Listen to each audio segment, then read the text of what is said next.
Maligayang pagdating, ginang at batang Ginoo, sa inyong tahanan.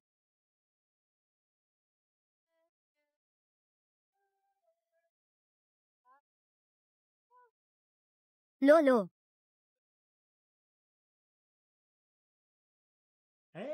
Ang aking apo sa tuhod. Wow, ito ay isang mabilis na karera ng kotse. Ha ha ha. Ang mabuti kong apo sa tuhod. Tingnan mo ulit ito. Gusto mo bang maglaro? Wow, XIAOMZEEDS. Sige na. ENDP.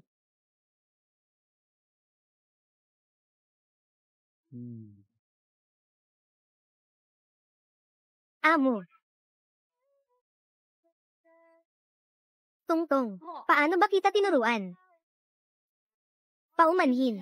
Kasalanan lahat ni Tungtong, walang galang. Ayos ka lang ba? Ang aking munting apo sa tuhod. Gaano ba kabigat ito? Maglaro ka kung paano mo gusto. Ay, Tungtong, tawagin mo si Lolo. Gutom na gutom ako. Uy, Tungtong.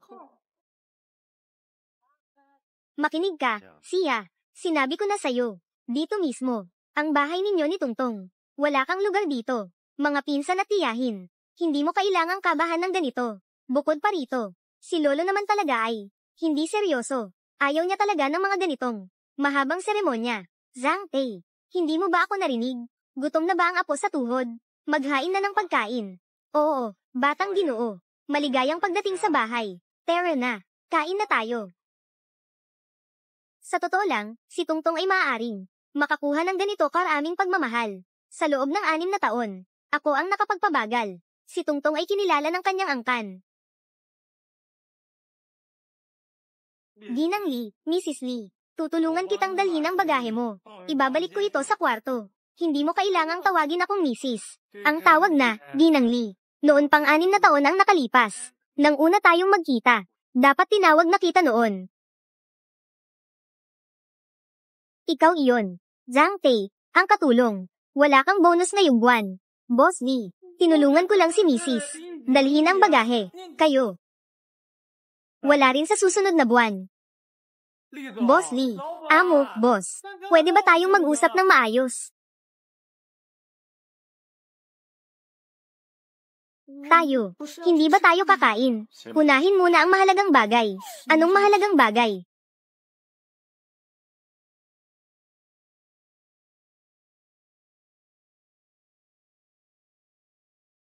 Makipag-usap sa kanya.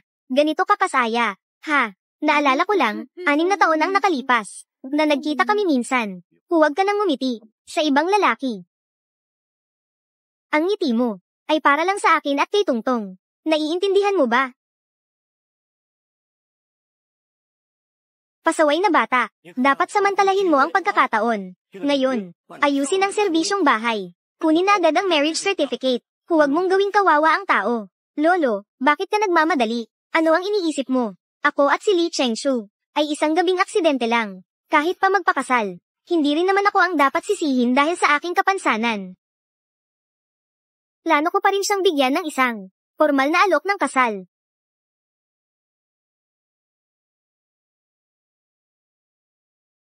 Kumain ka pa ng marami. Napakapayat mo na. Ito ay ngayong umaga. Nakara-rating lang mula sa ibang bansa sa pamamagitan ng air cargo. Mga itlog ng puting sturgeon. Sa susunod, kung ano ang gusto mong kainin, sabihin mo kay Lolo.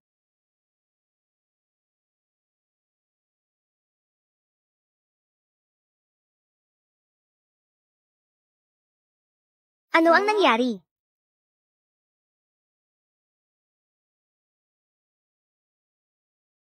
Nanay Jiang, ako si Guru Lin mula sa kindergarten. Ang anak mo ay may allergy. Ilang araw na siyang hindi pumapasok sa paaralan. Kamakailan, maraming magulang ang nagrereklamo na si Tungtong ay may nakakahawang sakit. Pumunta ka sa paaralan sa lalong madaling panahon ngayong araw. Ayusin na ang kanyang pag-alis sa paaralan.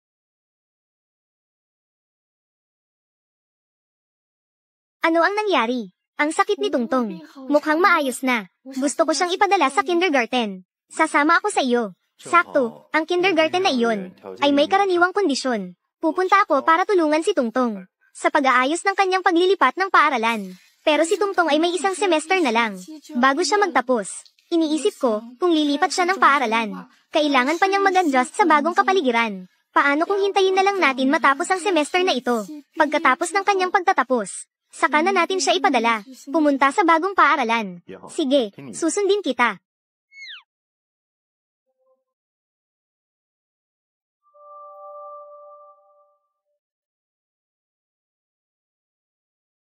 Kailangan lumabas. Hindi dapat kalimutan ang mga kailangang paghahanda. Halika, manugang ng apo. Lolo, kakabalik lang niya sa bahay ng mga Lee. Huwag mo siyang takutin. Oh, pasensya na, nakaligtaan ko. Sige, itabi muna natin ito. Ganito ba ang pagtanggi? Hindi ba nito sisirain? Ang dangal ng nakatatanda. Lolo, ito na lang ang gusto ko.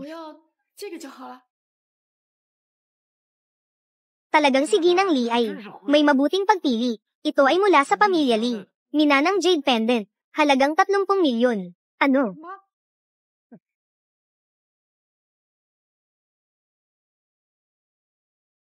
Dapat masanay ka na bilang Ginang Lee.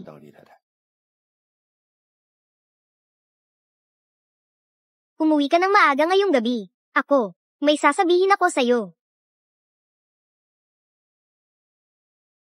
Tungtong, ihahatid kita sa kindergarten. Mama, sandali lang.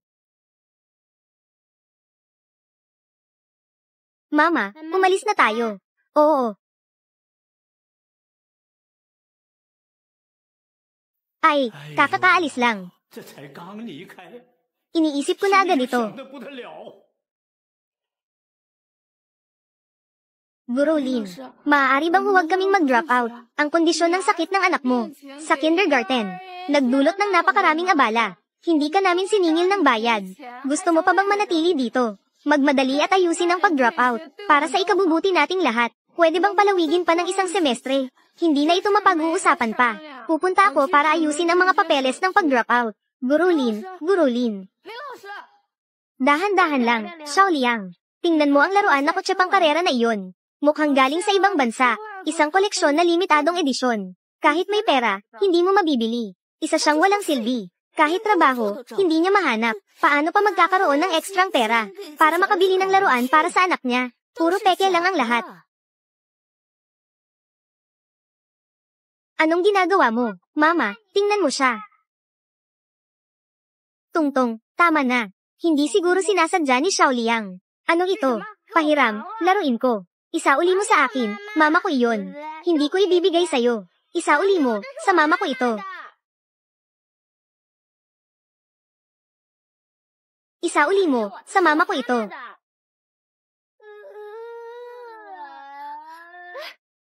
Anong nangyari, anak? Mama, sinaktan niya ako. Hindi ko siya sinaktan. Siya ang unang nangagaw. Ang hearing aid ng mama ko iyon. Nasaan ang magulang mo? Tawagin mo sila dito. Ako ang mama ni Tungtong. Kanina, ang anak mo. Kinuha niya ang hearing aid ko. Kaya si Tungtong. Hindi ba't isa lang naman ito? Nasirang hearing aid. Kailangan bang manakit ng tao?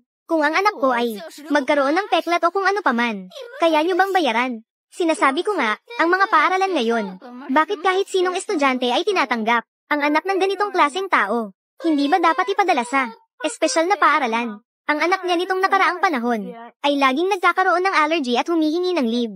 Malay mo kung anong sakit ang meron siya. Dapat agad siyang mag-ayos ng pag-drop out. Hindi ganito ang anak ko. Kayo, ang lakas pa ng loob niyong magsalita.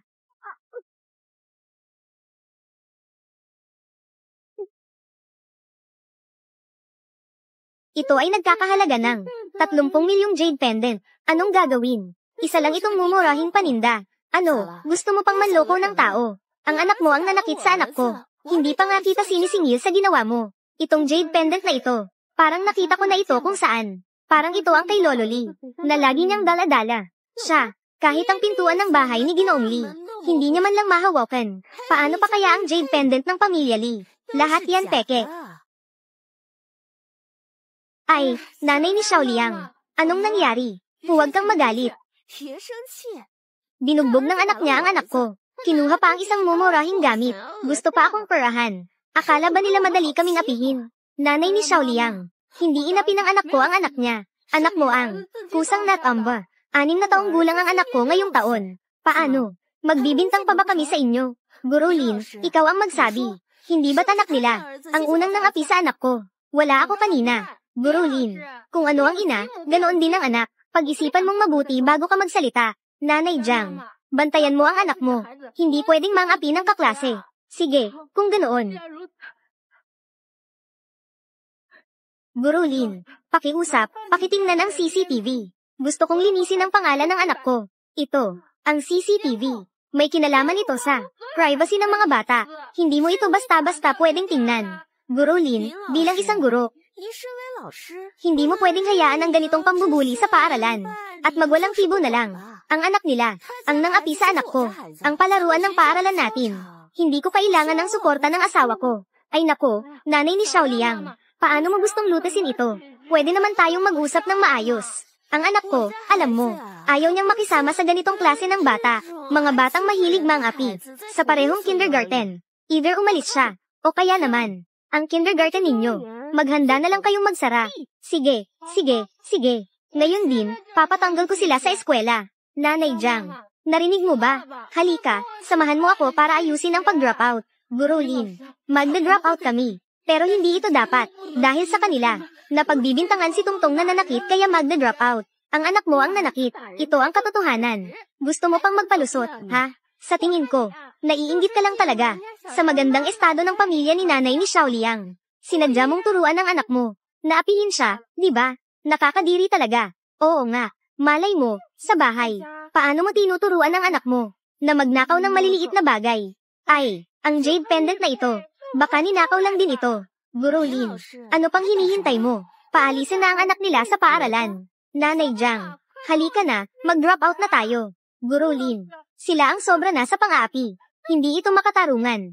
Huwag kang hindi marunong magpasalamat. Gusto mo bang pilitin akong tawagin ng security? Nanay ni Xiao Liang, ang anak ko, mula umpisa hanggang dulo, ay hindi nang api ng kahit sino.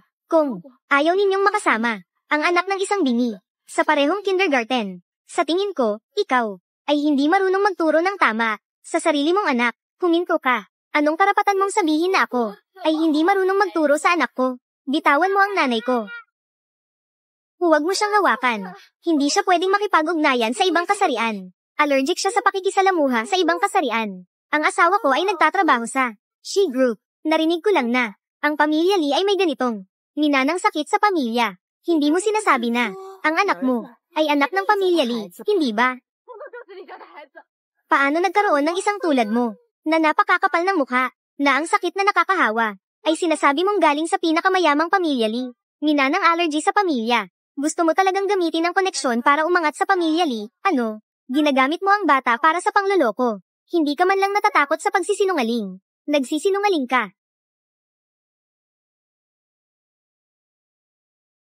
Totoo ngang may allergy. Posible bang siya talaga ay anak ng pamilya Li? Wala akong narinig na ang pamilya Li ay may 6 na taong gulang na apo. Babaeng may suot na hearing aid. Paano naman papayag ang pamilya Li? Napapasukin siya sa bahay. Siguradong nagkataon lang ito. Ang anak mo ay may allergy. Siguradong noong ikaw ay buntis. Hindi ka nakakain ng masustansyang pagkain. Kaya dala na ito mula sa sinapupunan. Hindi tulad ng pamilya Li. Ang pamilya Li ang may mahahalagang genes. Narinig ko na, ang batang ginoo ng pamilya Li, si Li Chengshu. Dahil sa allergy. Mula pagkabata ay nasa maagang edukasyon, at inaalagaan ng pribadong doktor. Ang ganitong klaseng bata, ay hindi may kukumpara sa batang ginoo ng pamilya Li. Walang laban. Oo nga, parang langit at lupa ang pagkakaiba. Totoo ngang may allergy. Dadalhin ko siya sa ospital. Gusto mong umalis? Hindi ganyan kadali. Ayusin mo muna ang pag-drop out niya. Magna-drop out kami. Pero, pakiusap, hayaan niyo muna kaming pumunta sa ospital. Bitawan mo. Imposible. Guro Lin. Dalhin mo rito ang abiso ng pag-drop out. Pirmahan niya na ito. Nasa proseso pa ang pag-aproba ng pag-drop out. Aabutin pa ng ilang oras. Hindi pwede. Hindi makakapaghintay ng ganun katagal si Tungtong. Bitawan mo. Huminto ka. Huwag mong isipin na hindi ko alam. Anong ibig mong sabihin? Ayaw mo lang talagang mag-drop out, hindi ba? Ngayon, kung hindi mo pipirmahan ang pag-drop out ngayon, hindi ka makakaalis. Hindi sa ayaw kong mag-drop out. Anak si Tungtong ng pamilya Li. Kung may mangyari sa kanya, wala ni isa sa inyo ang makakapanagot sa responsibilidad na ito. Sinasabi mo lang na totoo ito. Sinasabi ko rin na ang anak ko ay anak sa labas ng pamilya Li. Nasaan ang ebidensya? Pwede kong tawagan si Li Chengshu. Tawagan si Ginoong Li.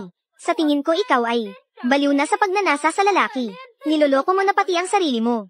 Hindi mo tatawagan ng hotline, hindi ba? Nagpapanggap ka pa rin dito. Li Chengshu, sagutin mo na ang tawag. Pastahan tayo ng 10 yuan. Siguradong walang sisigot. Hello, si Li Chengshu ba ito? Ako ito. Dapat pabalik ka na, hindi ba? Paano nangyari iyon? Anong nangyari? Narinig ko ang boses mo. Parang may mali. Si Tungtong ba ay nagka-allergy na naman? Sila, pinipigilan nila. Pumunta ako sa ospital. Ano? Hintayin mo ako. Pupunta ako agad. Malay mo, baka may hinanap na naman siyang lalaking kung sino para magkunwari. Nanay ni Xiaoliang. Huwag kang maniwala sa kanya. Gusto kong makita kung ano ang sasabihin ng lalaking ito. Ay, nako, binaba na ang tawag. Tapos na ang pulong. Ginoong Li, ito ay nagkakahalaga ng 10 bilyon. Pulong para sa negosasyon sa negosyo. Hindi ka pwedeng basta nalang umalis. Ay, Ginoong Li. Tingnan natin kung paano mo ito aayusin. Tigilan mo na ang pag-arte. Kung matalino ka, bilisin mo na lang at ayusin ang proseso ng pag-drop out. Kayo, bakit ninyo kailangang gawin ito sa amin? Kahit ako ay may kapansanan. Pero, hindi kakayanin ni Tungtong. Ang ganito kalaking kasamaan ninyo. Nakikiusap ako sa inyo. Pakawalan ninyo kami. Mama, huwag kang magmakaawa sa kanila. Guru Lin, kami, ngayon ay mag-aasikaso ng pag-drop out. Ay, nako. Talagang marunong kang makisama, tita ni Tungtong. Para rin ito sa ikabubuti mo. Kung nanakit ka ng tao, siguradong kailangan mong tumanggap ng parusa. Sa hinaharap, tiyak na magpapasalamat ka sa tiya. Review.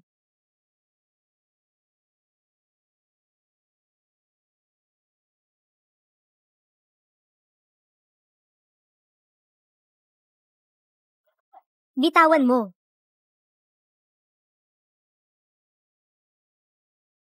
Anak, lumapit ka. Hawakan mo ito. Hindi ba inaapi ka niya? Tungtong, iguhit mo ito para sa akin. Iguhit mo sa mukha niya, para malaman niya, na mali ang manakit ng tao. Bitawan niyo ako, ang tatay ko. Siguradong hindi kayo palalampasin. Tungtong, Tungtong, bitawan niyo siya. Kung may problema kayo, sa akin niyo ibaling. Isulat mo, anak. Para malaman niya na ang pananakit ay mali. Ano pa ang pinag-aalinlangan mo?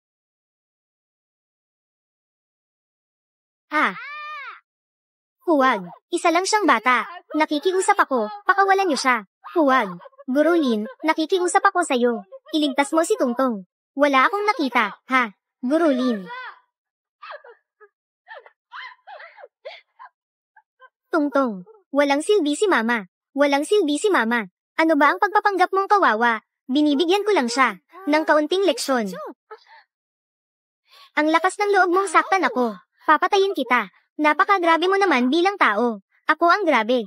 May mas grabe pa rito. Hawakan niyo siya para sa akin.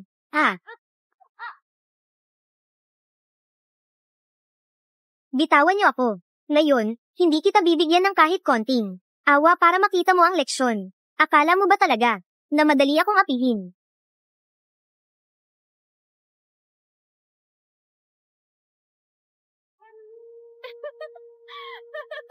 SIGVENI.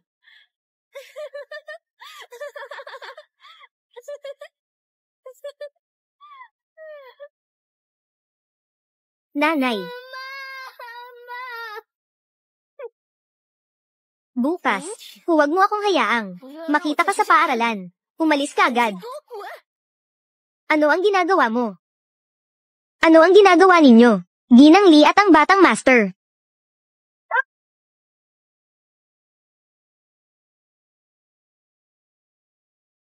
Ginang Li, paanong nangyari ito? Imposible. Hindi pa kasal si Jilly. Saan galing ang Ginang Li?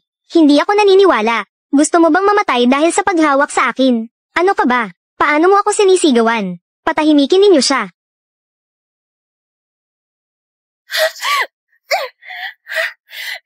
Anak niya iyon. Binubuli ang anak ko. Nakita iyon ng lahat. Hindi totoo iyon. Hindi na ang bubuli si Tongtong. Pinakuha ko ang CCTV footage. Bigyan si Tongtong ng hustisya. Pero hindi ko alam kung paano. Bigla na lang silang nagsalita ng masakit. Ako, hindi ko rin alam kung paano nangyari. Hakbang-hakbang hanggang sa makarating dito. Dalhin ang CCTV footage sa presinto. Ang pamilya Liko. Kailangang pagbayarin silang lahat. Magbayad ng kapalit. Nanay ni Xiao Liang. Hindi ba sinabi mong ang asawa mo ay nagtatrabaho sa ilalim ni Jilly? Hindi mo siya kilala. Kung ganoon, hindi siya si Jilly. Nanay ni Xiao Liang. Tawagin mo agad ang asawa mo para mabuking ang nagpapanggap na ito. Kaya pala may isang tao na ginagamit ang pangalan ko para aibali ang mga tao ko. Zhang Tei, tandaan mo ang taong ito. Tanggalin siya sa trabaho. Alamin ng mabuti ang tungkol sa kanila. Lahat ng koneksyon. Palayasin sila sa Jiangcheng. Oo.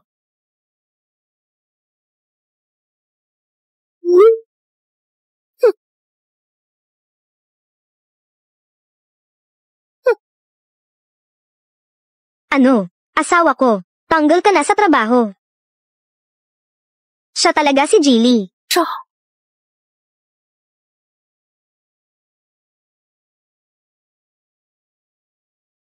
Jilly, hindi ko talaga alam. Anak mo siya, Jilly. Nakikiusap ako, patawarin mo ako. Nanay ni Jiang. Ay, mali. Ginang Li. Nakikiusap ako, magsalita ka naman. Pati ang nanay ni Xiao Liang ay umamin na. Kung ganoon, siya talaga si Jilly. Si Tongtong talaga ay anak ni Jilly. Tapos na, lahat ay tapos na. Hindi ba mahilig kayong mag-drawing? Kumilos na. Alam ko na ang pagkakamali ko. Ha?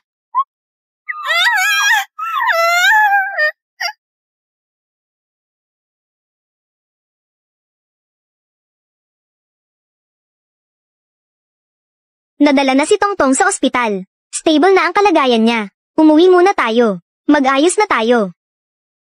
Kasalanan ko lahat ito. Si Tongtong ay dahil sa pagkakaroon ng nanay na tulad ko. Kaya siya binubuli ng iba.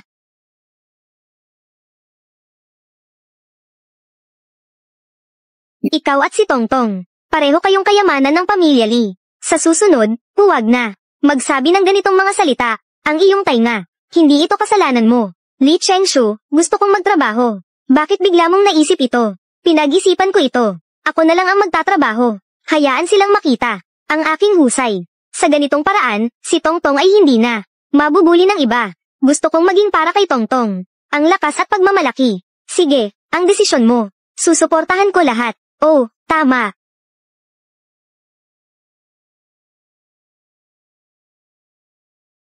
Ito ay akma sa iyong kanal ng tainga. Espesyal na ginawa sa mataas na halaga na hearing aid. Tamang-tama, para mas madali kang makapagtrabaho sa hinaharap.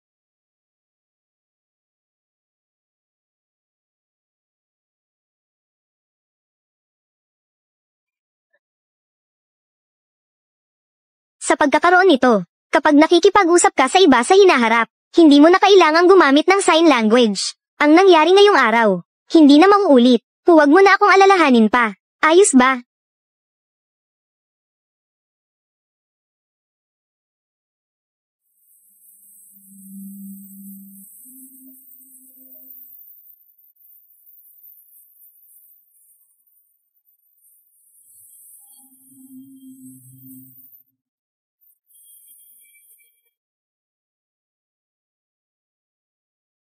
Hoy, iutos mo na.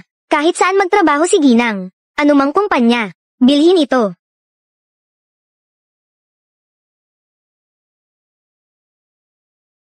Sa hinaharap, ito na ang iyong trabaho. Katabi mo si Ate Chen Yu, ang iyong supervisor. Ate Chen, kumusta? Ako ang bagong kasamahan. Jiang Tingxia. Ah. Wala ka bang mata?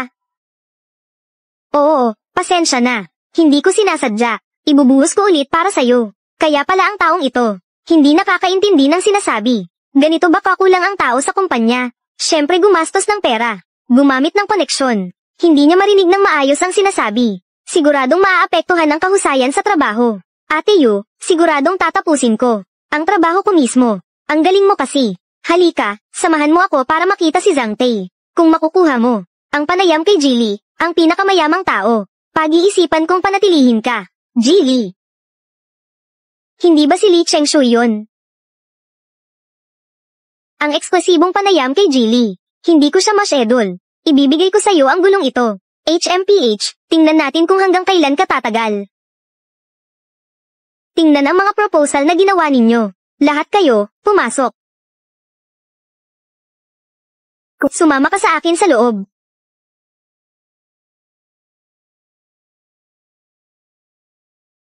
Ang proposal para sa eksklusibong panayam kay Jilly. Na-reject na ito ng maraming beses. Anong kakayahan mo? Para ma-schedule si Jilly. Mas mabuti pang mag-resign ka na lang. Hayaan mo siyang pumunta. Kapag nakarating siya kay Zhang Tae, siguradong mapapag-alitan siya ng todo. Umiiyak na lang siyang aalis.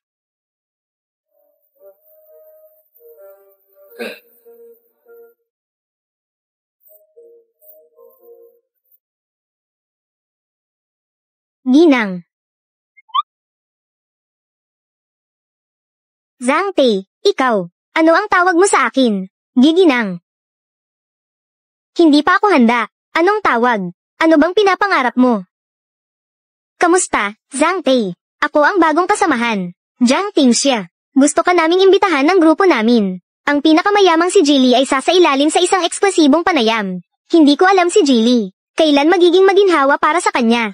Walang problema. Syempre walang problema. Pupunta ako kay Jilly. Para kumpirmahin ang oras. Hindi ba sinabi na si Jilly? Ayaw na ayaw niyang ini-interview. Paano naging ganito kadali? Na makipag-ayos sa kanya? Ate Yu, pwede na ba akong manatili? Anong kinalaman mo dito? Hindi ba dahil maganda ang proposal ko? Oh, tama. Ikaw ay tinanggal na sa trabaho. Umalis ka na. Ate, ang trabahong ito. Talagang gusto ko. Pwede mo ba akong bigyan ng isa pang pagkakataon? Ayokong ulitin pa ito. Kung saan ka nang galing, bumalik ka doon. Tinanggal ka na. Sino ang gusto mong tanggalin? Zhang Tae, Special Assistant. Siya pala ang bagong empleyado. Medyo hindi pa sanay. Sa tensyonadong kapaligiran ng kumpanya. Pinapayuhan ko siyang mag-resign na lang. Huwag mo nang isipin. Pumayag na si Jilly na magpa-interview. At partikular niyang binanggit ang kanyang kahilingan na ang magi-interview ay si Jiang Tingxia lamang. Ano, hindi ito posible. Nagkamali ba si Zhang Tae? Binanggit ba ako ni Jilly? Sobra ka nang nag-iisip. Ginang Jiang. Maghanda ka na. Ang mga detalye para sa panayam bukas. Gaganapin ito sa pribadong mansyon ni Jilly. Sige. Ang tagal ko nang nagtatrabaho. Nakita ko lang siya mula sa malayo. Ilang beses ko lang nakita si Jilly. Ang batang ito talaga. Pagdating lang, kaya na niyang magbigay ng panayam kay Jilly. Bakit siya? Ate Yu, sige, maghahanda na ako para sa trabaho ko sa panayam. Jiang Tingxia, huwag kang masyadong magpakasaya ng maaga. Bukas, sisiguraduhin kong ikaw magkakaroon ng malaking problema sa bahay ni Jilly. Wow, ang laki ng bahay ni Jilly. Nakakainggit ang magiging nakatira dito. Ang babaeng magiging may-ari ng bahay na ito. Pumayag si Jilly sa panayam na ito.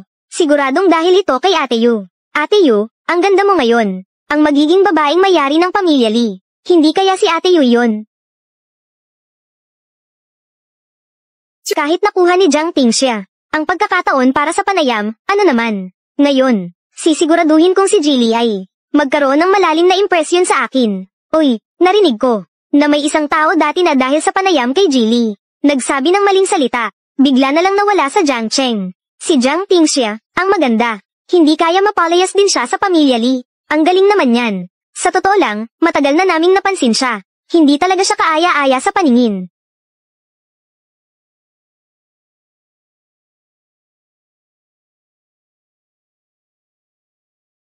Ito ang iyong script para sa panayam. Nakapag-aral ka ba ng elementarya? May pinag-aralan ka ba? Mamaya, sundin mo ang script na ito para sa panayam. Kailan ang huling beses mong humalik? Kailan iyon? Mas gusto mo ba ang inosente o ang sexy? Hindi pwede, hindi pwede. Hindi ko kayang basahin ito. Hindi ko babasahin, hindi talaga. Kung ganoon, ngayon, pwede ka nang umalis.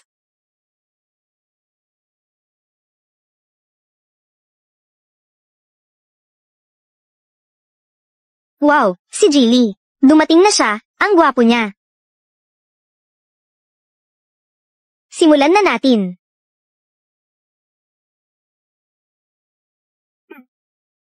3, 2, 1, simulan. Pwede bang itanong kung kailan ang huling beses mong humalik? Kailan iyon? Masya. Kahapon. sa likod ng upuan ng driver sa kotse. Ano ito? May girlfriend pala si Jilly. Pwede bang itanong kung mas gusto mo, ang soap opera o ang mas daring na eksena? Baliw ba siya? Paano niya nagawang magtanong ng ganitong klaseng tanong? Siguradong lagot siya, para lang makuha ang atensyon ni Jilly. Ganito na lang ba? Walang hiya na ba talaga? Jilly, bagong empleyado ang kasamahan na ito. Hindi pa siya masyadong marunong. Kung na-offend ka niya, tatanggalin ko na siya agad. Ako na mismo ang mag-i-interview. Jilly, huwag kang magalit. Palalayasin ko siya agad. Narinig ba ni Jiang Tingxia? Hindi ka pa ba aalis agad? Ibigay mo sa akin ang pwesto. Shen Yu, ano ang ginagawa mo? Umalis ka na agad. Huwag mong guluhin ang eksklusibong panayam ni Jilly. Jilly, ako pala ang tinutukoy. Bababa na ako ngayon. Ginang Jiang, magpatuloy ka. Gusto. Enerhiya ng entertainment. Mas gusto mo ba ang inosente o? Datang sexy. Ikaw.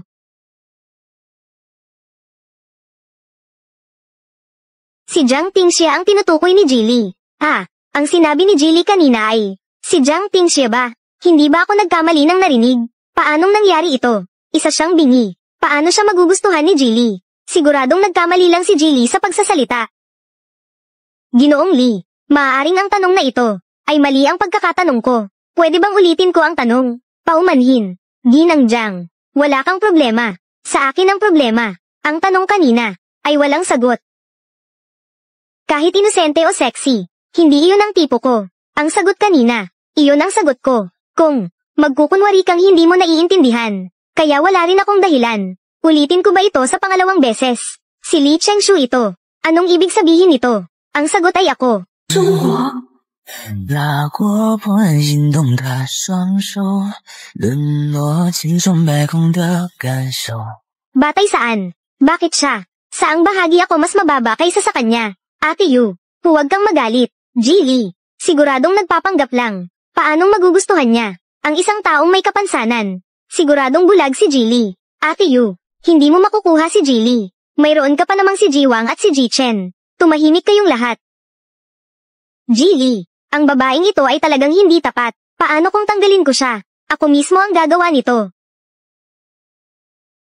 Paano nagkaroon ng bata dito? Sino ang nagpasok sa kanya? Palabasin siya agad. Papa, ano ang ginagawa ninyo? Bakit galit sa akin ang babaeng ito? Anak siya ni Jilly. Anak siya ni Jilly. Pero bakit siya nasa mga bisig ni Jiang Tingxia? Si Li Chengshu. Hindi niya kailanman isinapubliko ang pagkakakilanlan namin ni Tongtong. Paano ko ito ipapaliwanag ngayon? Pasensya na, Jilly. Mama, Tongtong, halika dito.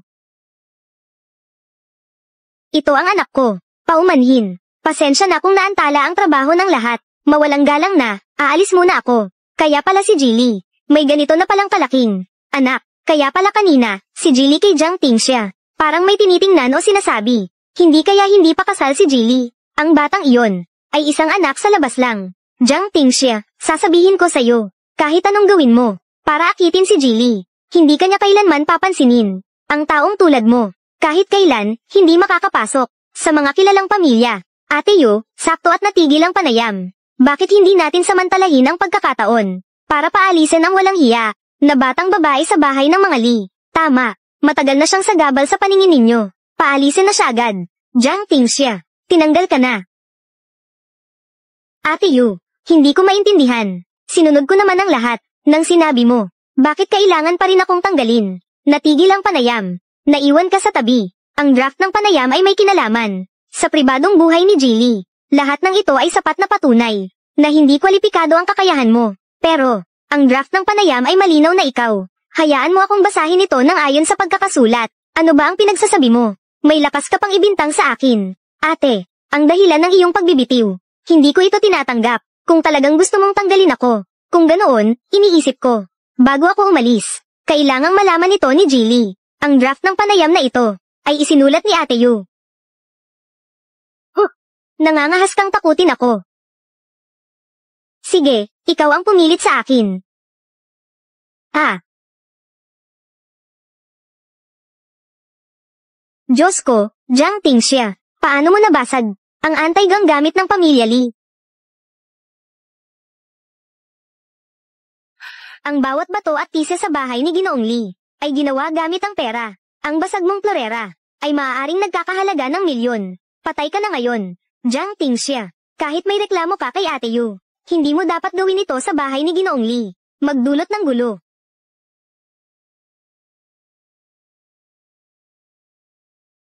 Sino ang may gawa nito? Ikaw ang mayordoma ng pamilya Li, di ba? Siya ang may suot ng hearing aid na babae ang may gawa. Nakita niyang gusto ko siyang tanggalin. Kaya nagwala siya. Kaya nabasag ang florera ng pamilya Li. Pabayaran mo na siya agad. Ito, pupunta na lang ako para linisin ito. Hayaan mo na, mayordoma. Natatakot ka bang sisihin ka ni Ginoong Li? Huwag kang mag-alala. Nakita namin lahat. Siya lang ang may gawa nito. Kung may sisisihin, siya lang ang dapat sisihin. Wala kaming kinalaman dito. Mayordoma, tawagin mo na ang mga gwardya. Palayasin ang taong ito. Mayordoma, ano pa ang hinihintay mo? Ang pamilya Li ay isang marangal na pamilya. Siguradong hindi gagawa ng pananakit sa babae. Walang problema. Kami na ang gagawa. Kailangan siyang maturuan ng leksyon para makamit ang hustisya para sa pamilya Li. Huwag na huwag kayong gumalaw. Pupuntahan ko na si Ginoong Li ngayon. Ano pang hinihintay mo? Gumalaw ka na. Anong ginagawa ninyo? Hindi ninyo ako pwedeng galawin.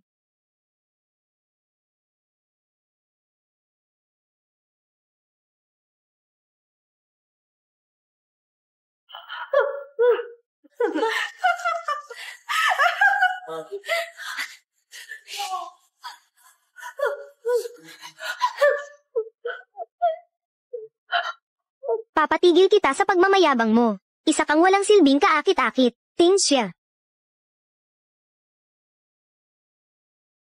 Tingxia.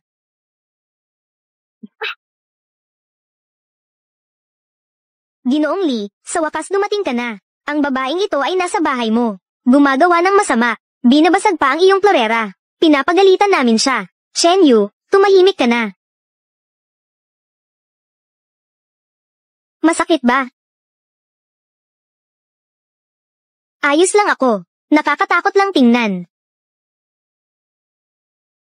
Ginoong Li, hinahawakan mo ang kanyang kamay. Hindi ito tama, di ba?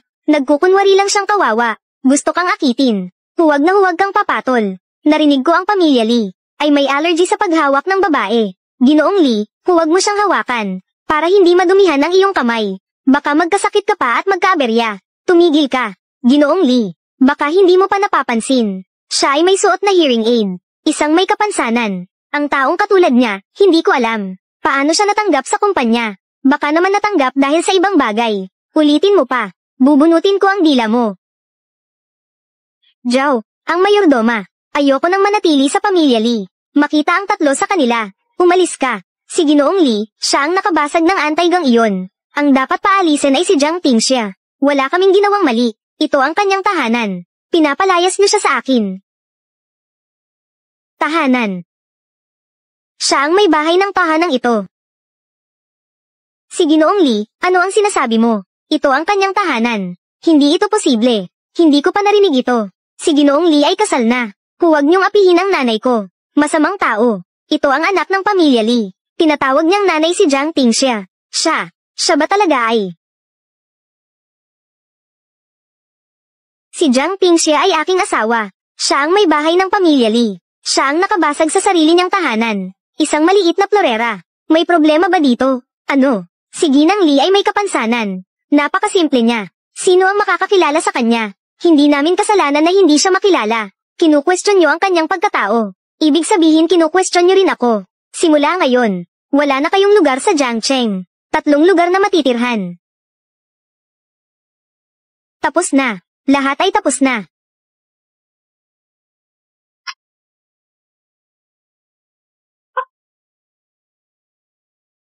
Mrs. Li, bulag ako sa katotohanan. Nagsusumamo ako, palayain mo na ako. Mrs. Li, nagkamali ako. Patawarin mo na ako. Cheng Shu, ayos lang talaga ako. Palayain mo na sila. Ano ang tawag mo sa akin? Cheng Shu, Alam ko na para sa ikabubuti ko ito. Pero gusto ko pa rin magtrabaho sa kumpanya at makisama sa mga katrabaho. Ayokong gawing malaki ang gulo. Kung ganun, tawagin mo akong mahal. Pag-iisipan ko. Tawagin mo na, Mama. Gusto marinig ni Tungtong. Tungtong, huwag kang magulo. Siya, tingnan mo. Gusto nang marinig ni Tungtong. Hindi mo pa ba ipapakita? Mr. Lee, Mrs. Lee, Mrs. Lee, alam kong nagkamali ako. Nagsusumamo ako, palayain mo na ako. Chen Shu, alam na nila ang kanilang pagkakamali. Palayain mo na sila. Tumayo na kayo.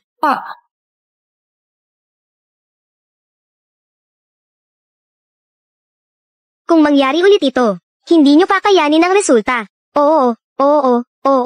Umalis kayo. Hindi nyo kakayanin ang resulta. Umalis kayo. Sa susunod, hindi nyo dapat apihin ang mama ko. Pinabantayan ko kayo sa tatay ko. Siya mismo ang magbabantay sa inyo. At pagkatapos ay aayusin kayo. Siya, ang hiling ko. Hindi mo pa natutupad. Mahal ko. Nahihiya si mama. Ang sweet ni papa at mama. Isang bastos na bata. Naglakas loob magmayabang sa akin.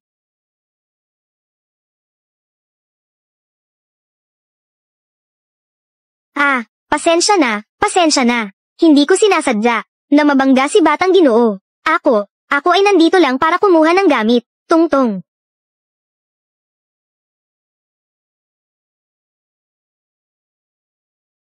Umalis ka.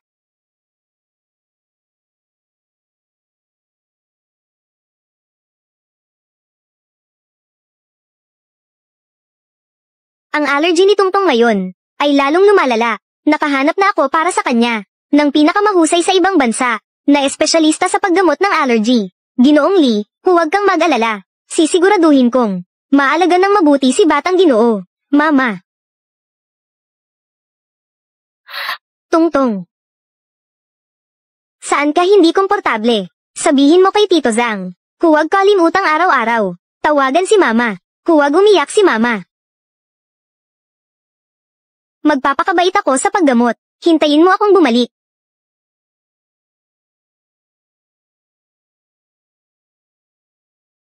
Tungtong, kapag gumaling na ang sakit mo, at maging malusog ka na, mag-ski at mag-cruise tayo. Ayos ba? Oo, ayos. Tara na, Batang Ginoo.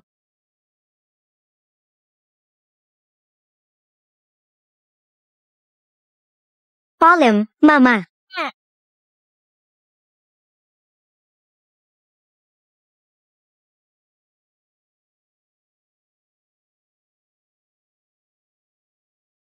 Kung gusto niyang maging apo sa tuhod na manugang ng pamilya Lee, syempre, kailangan niyang dumaan sa akin. Sa pagsubok ng pamilya Lee, Lolo Lee, kaya tinawag niyo ako. Ano ang plano niyo? Dr. Siang, sundin mo na lang ang sinabi ko. MS, Jiang, ako ay mula sa pamilya Lee. Abogadong kinomisyon, si Siang Min. Ano, hindi ka ba doktor? 医生嘛，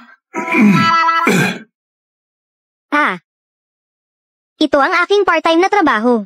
Nakapasa na ako sa sertipikasyon sa propesyon ng batas.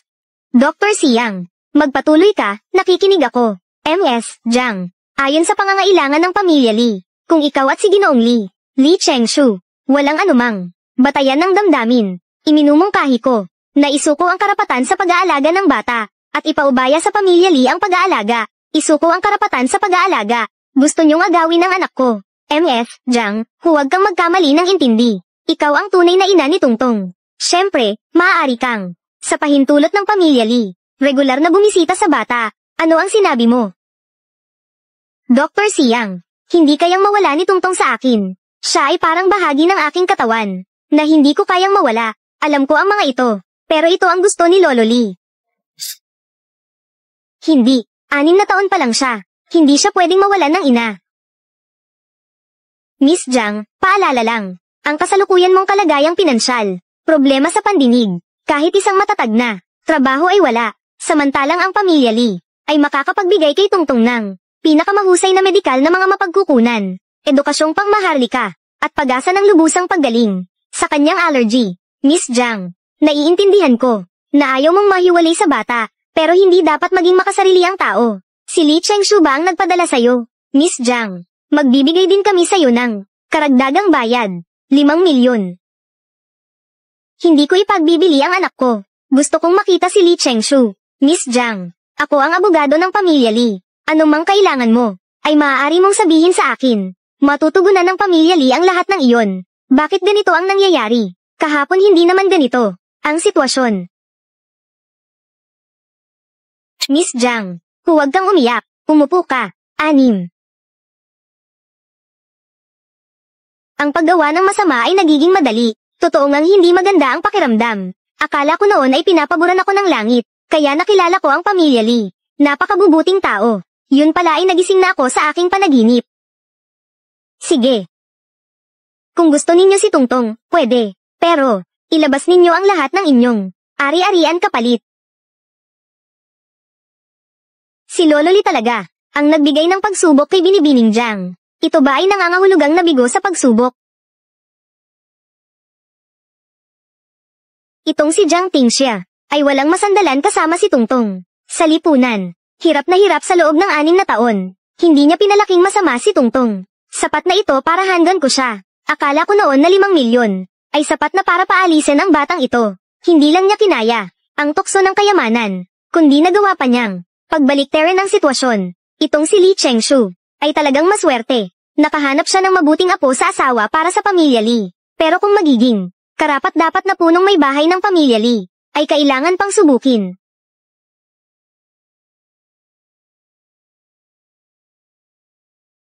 Lahat ng ari-arian, Binibining Jiang, talagang sobrang laki ng hinihingi ninyo. Alam ninyo na ang pamilya Li ay hindi kayang ilabas ang lahat ng ari-arian. Ayaw mo talagang bitawan ang karapatan sa pag-aalaga kay Tungtong. Tama nga.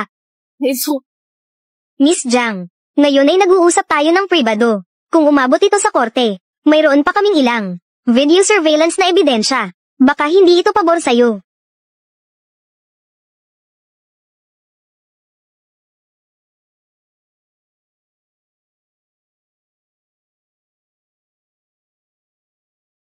Ito ang kuha mula sa ospital noong araw na iyon.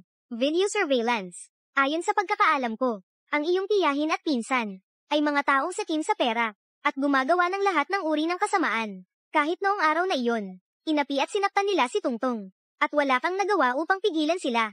Ang mga ebidensyang ito ay maipapakita sa korte, kaya naming patunayan na ikaw ay isang ina na kahit ang sariling anak ay hindi kayang protektahan.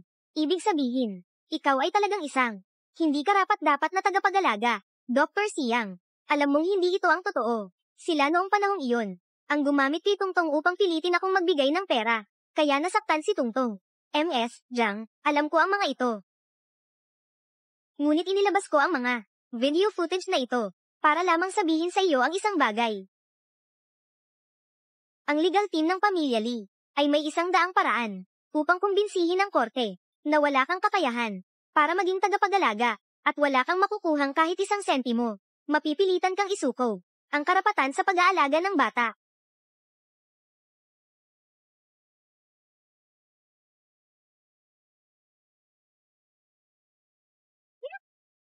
Pag-isipan mo ito, ang aking kliyente ay bibigyan ka lamang ng 3 araw, 5 milyong piso, o wala kang makukuhang kahit 1 sentimo. Oh, tama nga pala, ang kliyente ko ay si Lolo Li. Huwag kayong makipag-usap ng pribado para makipagkasundo sa kanya. Maaari kayong direktang makipag-usap sa akin. At saka, huwag ninyong ipaalam kay Li Chengshu.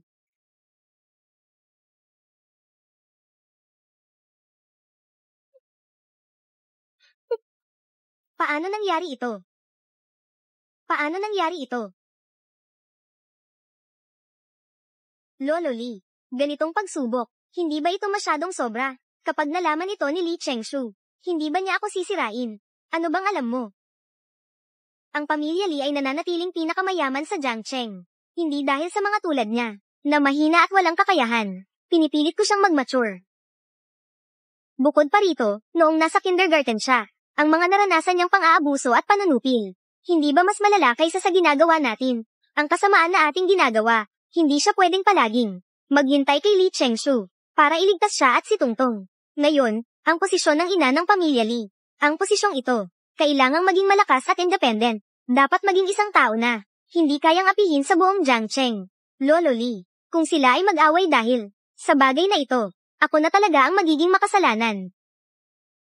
Ang mag-asawa, talagang kailangang mag-adjust sa isa't isa. Si Tingxia, ang batang ito, nakasanayan na niyang itago ang lahat ng hirap. Lahat ay kinikimkim sa puso. Pero si Chengshu naman, lumaki siyang marangya at komportable. Ano man ang hilingin niya, natutupad.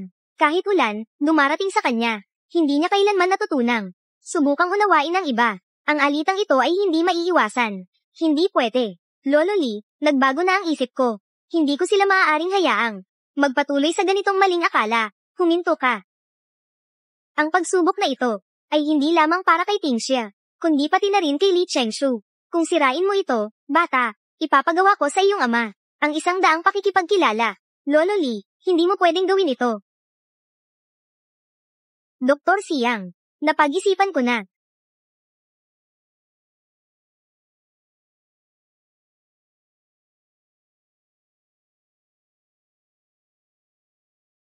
Talagang napag-isipan ko na. Dr. Siang, talagang maibibigay ng pamilya Li kay Tungtong ang pinakamahusay na medikal na pangangalaga at mga mapagkukunan ng edukasyon. Tama ba? Oo, ang pamilya Li ay talagang maibibigay kay Tungtong ang lahat ng pinakamabuti. Tama ba? Oo. Sige, pirmahan mo na. Isinusuko ko na ang karapatan ko sa pag-aalaga kay Tungtong. Hindi kailangang magmadali ng ganito. Binigyan ka ni Lolo ng 3 araw para mag-isip. Sa halip na maghintay ng 3 araw at kunin ng korte ang bata, mas mabuti pang bitawan ko na ngayon. Naniniwala ako sa pamilya Li. Hindi siya pababayaan. Nasobrahan na, nasobrahan na.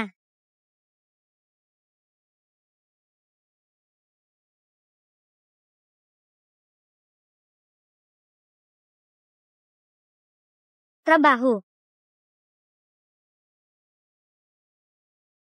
Talaga bang napag-isipan mo na ito?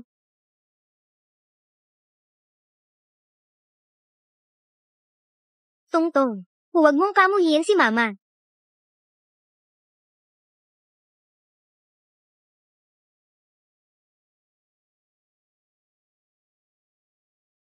₱5,000,000 kabayaran. Ayoko, pero may kondisyon ako. Sabihin mo, hayaan mo akong manatili sa bahay ng Li ng 3 araw pa. Kailangan kong ipasa ang mga nakasanayan ni Tungtong sa buhay sa mga katulong.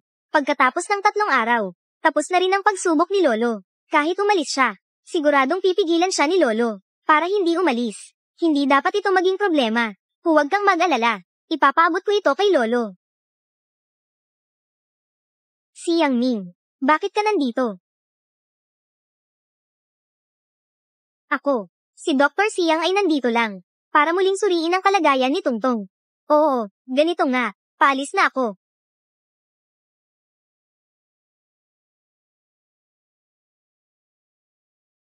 Ting Xia, ano ang nangyari sa'yo? Dahil ba ito sa mga bagay sa trabaho?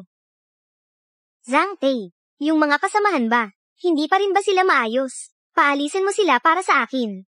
Oo, gusto ni Lolo si Tungtong. Tungkol sa karapatan sa pag-aalaga, hindi ko ito masabi sa kanya. Huwag. Hindi sila dapat tanggalin. Ako ang dapat umalis. Hindi ba dahil ito kay Mrs.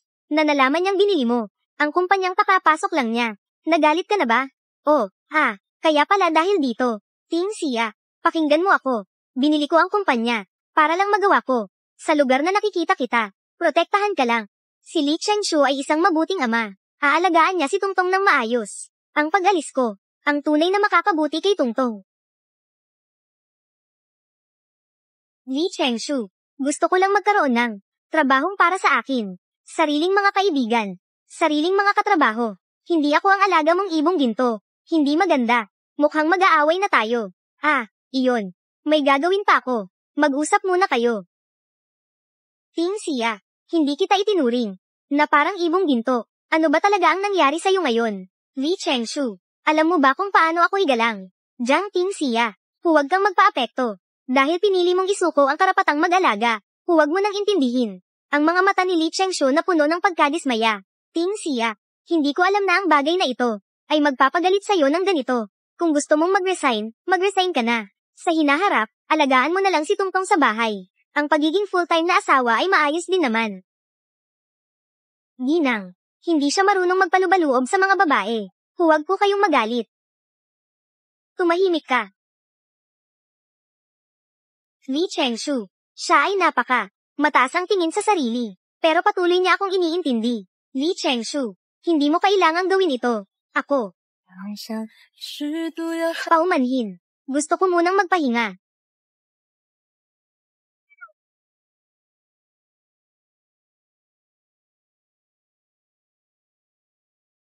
Ano ba talaga ang dahilan? Bakit galit na galit si Ginang? Siyasatin si Siang Ning. Siyasatin si Siang Ning. Sa tingin niyo ba, hinagaw kayo ni Dr. Siang? Hindi naman siguro. Ang pamilya Siang at pamilya Lee ay matagal nang magkaibigan. Kung ito'y masisiyasat, tunay na magkapatid. Ang nag-aagawan sa iisang babae. Napakadramatiko niyan. Tumahimik ka. Siyasatin mo.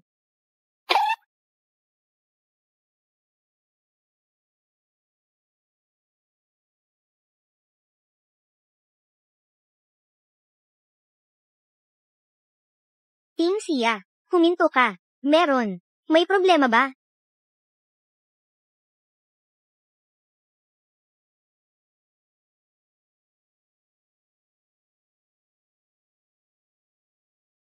Tungkol sa nangyari kahapon, hindi ka pa ba nakakalma? Hindi pa. Kung hindi ka galit, halikan mo ako. Halikan mo ako. 3 araw. 3 araw na lang at aalis ka na. Hindi ka na dapat mahulog pa. Talagang hindi ako galit.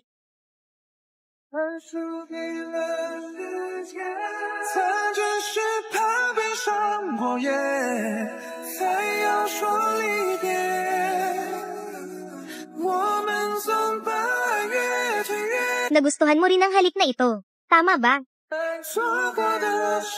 Sabihin mo sa akin, bakit mo ako iniiwasan? Siguradong hindi dahil sa pagbili ko ng kumpanya na hindi ko nirerespeto ang trabaho mo. Tama ba? Ako. Nasa harapan kita, malinaw na malinaw. Pero, bakit pakiramdam ko? Palayo ka ng palayo sa akin. Natatakot lang ako sa sarili ko, na baka mas lalo akong mahulog. Hindi ko lang alam, kung paano makikitungo sa'yo. Li Chengshu, alam mo ba, para sa akin, napakaliwanag mo, ang iyong edukasyon, hitsura, pamilya, lahat ng iyon ay nagdudulot sa akin. Nang matinding kahihiyan, lagi lang akong hinuhusgahan ng iba, isa akong hindi perpekto, na may kapansanan, mayroon tayong pagitan, na napakalayo, kaya ano? Kaya dapat tayong dalawa, ay magpanatili ng distansya, tayo. Mas mabuti siguro na huwag muna tayong magkita ng madalas. Akala mo ba maniniwala ako? Tingnan mo ang mga mata ko. Sa puso mo, sigurado ako. Hindi ito ang iniisip mo. May tinatago ka sa akin. Tama ba? Ganito ang iniisip ko sa puso ko. Nagsisinungaling ka. Li Chengshu. Hindi tayo bagay. Paumanhin.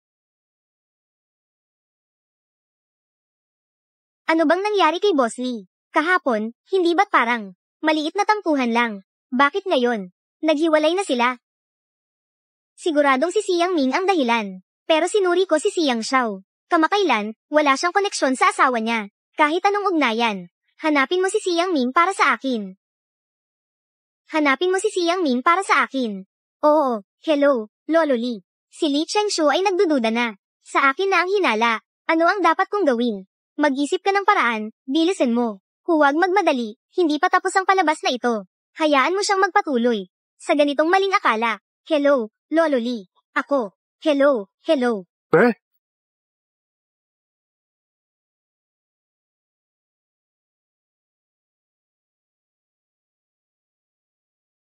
Chengshu, ikaw.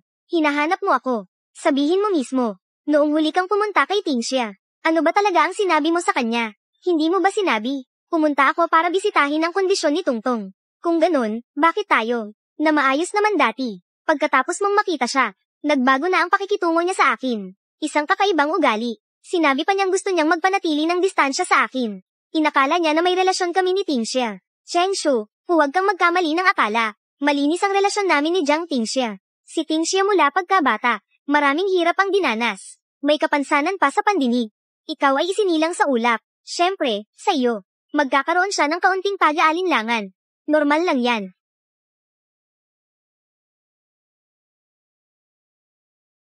Anong balak mo?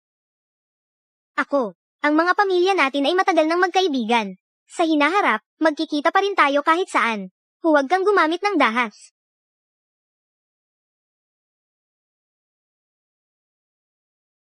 Bakit siya?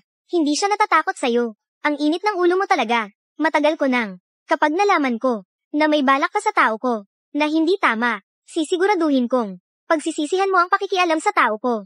Mr. Lee, sanay ka nang magmataas. Ang mga taong nakakasalamuha mo araw-araw ay, laging pumupuri o nagpapasaya sa'yo. Paano? Kapag nakatagpo ka ng isang tulad ni Jiang Tingxia, na hindi interesado sa'yo, bigla kang nawala ng kontrol. Ulitin mo yan kung kaya mo. Hula ko, si Tingxia ay hindi lang. Sinabi na magpanatili ng distansya. Gusto ka na rin ba niyang iwan? Tumahimik ka. Anong karapatan mo? Natawagin siyang Tingxia. Mr. Lee. Bakit siya? Natatakot sa'yo. Dahil tuwing lumalapit ka, parang nagmamalaki kang nagbibigay. Wala kang ipinapakitang pagkapantay na nararapat sa magkasintahan. 李生晓，你放开我！你可以走，但是走之前，你看着我的眼睛告诉我，你对我究竟有没有哪怕1秒钟的心动？你说话！你让我说什么？喜欢你吗？你呢？你对我究竟只是因为疼痛才连带的对我好，还是随手带回家的一个还见？明明不该问这些的，可等我真的问了，我又害怕听到答案。我说白了，如果没有疼痛，我只是你无关紧要的同事。没有这种如果。李真兄，我不过就是一个耳聋的女人，可以很快的忘记来。让我走吧。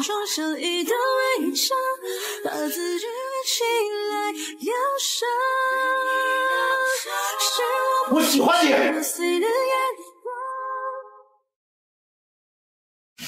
我喜欢你。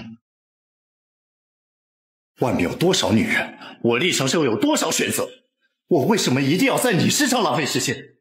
我做了那么多，当然不只是因为你，是我心甘情愿，是我想照顾你啊。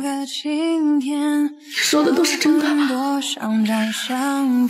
我承认，一开始我确实是因为疼痛才对你好，但是后来我逐渐认清了自己的心。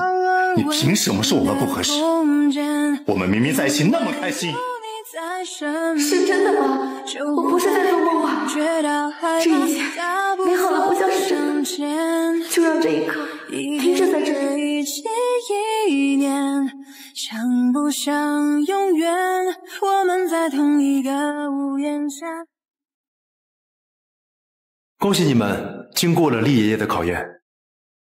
考验？什么考验？爷爷，你们这是在干什么？哎呀，不容易啊，真不容易。其实厉爷爷早就看出了你们彼此在意。听夏，当时我带着伪造的放弃抚养权协议书，故意逼迫你放弃抚养权，离开厉家，才能给彤彤最好的治疗。这一切是为了逼你做出反抗，考验你的魄力，也逼厉承修正视自己的感情。这次考验我非常满意。爷爷，谢谢你，让我们认清了彼此的感情。以后我们不会再离开彼此了。好啊，好孩子。但是我还是想回去工作，这次你不能再插手。好，都听你的。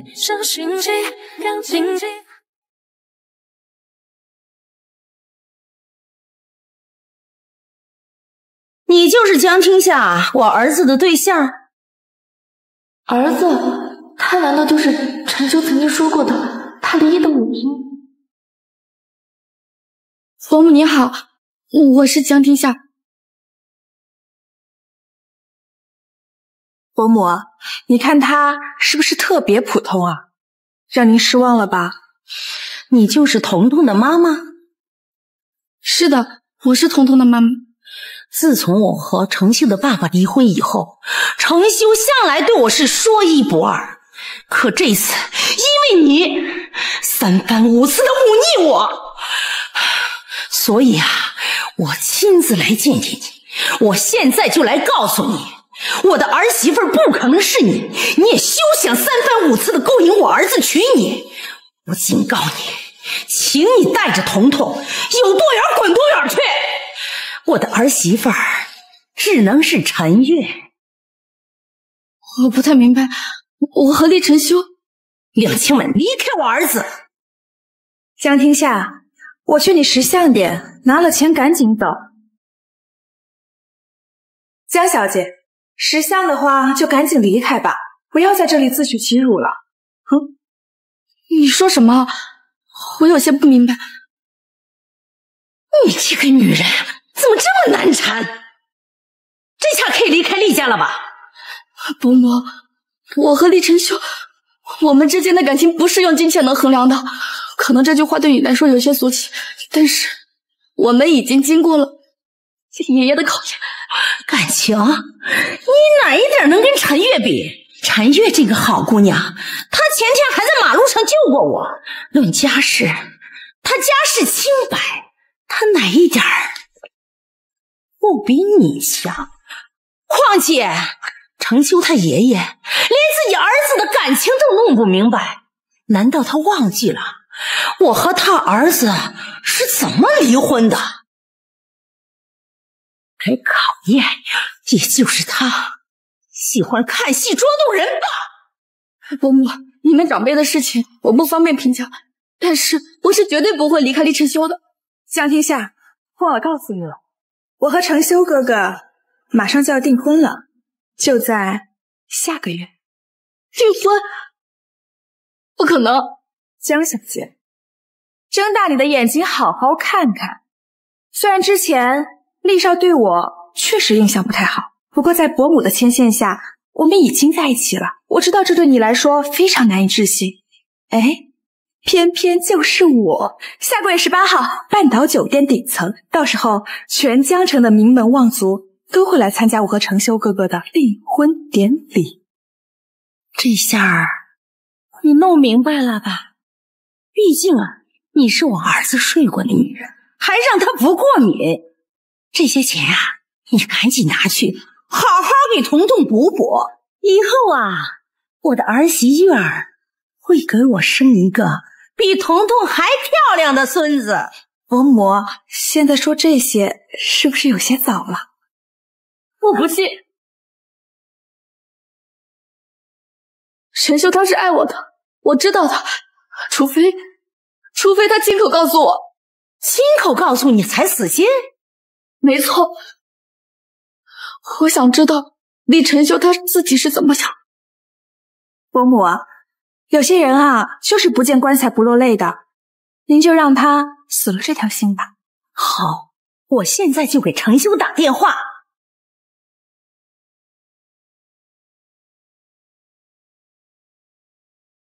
喂，程修你在忙什么呢？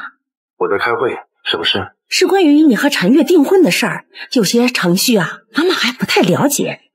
我现在真的没时间，订婚的事情就按计划进行吧。好。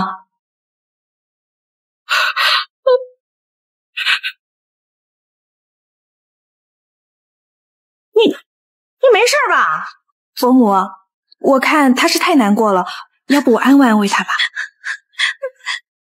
江天夏，我知道你很难过，这种被抛弃的感觉我非常理解。要不我以后和程修哥哥尽量少出现在你面前，好吗？拿着这些钱赶紧走吧，别再纠缠了。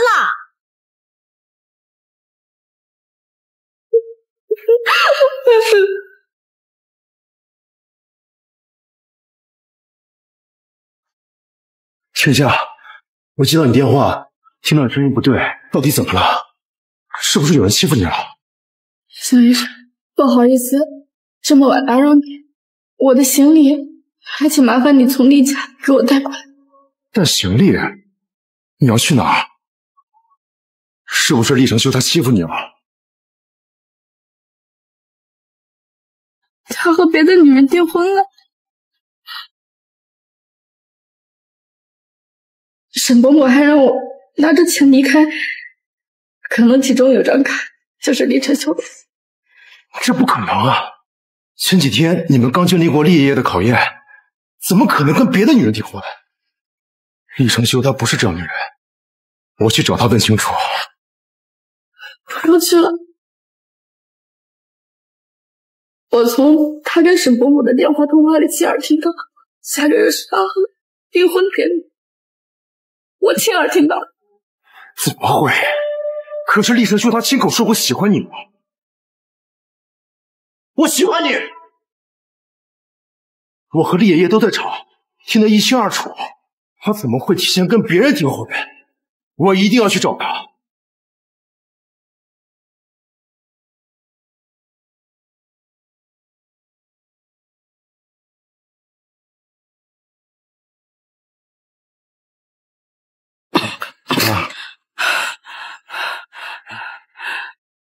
承修，妈妈怕是撑不了多久，妈盼着你能够成家立业，和月月给我生个大胖小子。伯母，你别这么说，医生说了，你会好起来的。承修哥哥，你说是不是？病历倒不像是假的。妈，你放心，你不要胡思乱想，一定会好起来的。我给你找了最好的顶级的医疗团队，你一定会没事的。承修，你再听妈妈一次，和月月订婚，也算是完了妈妈最后一个心愿。我答应你。厉承修，你说什么？向明，你怎么来了？沈伯母，您到底得了什么病？小明，我得了绝症，活不了半年了。我看看病历，我好歹也是学医的，或许能帮上忙。哎，向医生，伯母现在需要休息，你就不要来添乱了。我添乱？沈伯母突然得了重病，厉承修，你又要为了尽孝和这个满嘴虚伪的女人订婚，这一切未免也太小。你什么意思啊？你的意思是伯母故意装病骗承修哥哥吗？承修，妈妈真的为时不得了。哎，妈，向明，你够了，不要在这里胡说八道，请你离开。我离开？厉承修，我就问你一句，如果你和这个女人订婚，江庭夏怎么办？彤彤怎么办？向医生，我和承修哥哥订婚是两情相悦，而江庭夏不过是承修哥哥6年前犯了个错误罢了。还有彤彤，我会努力当好一个好妈妈，好好照顾她。厉承修，你听到这个女人说的话了吗？这一切就是你想要的吗？回答我！向明，我们出去说。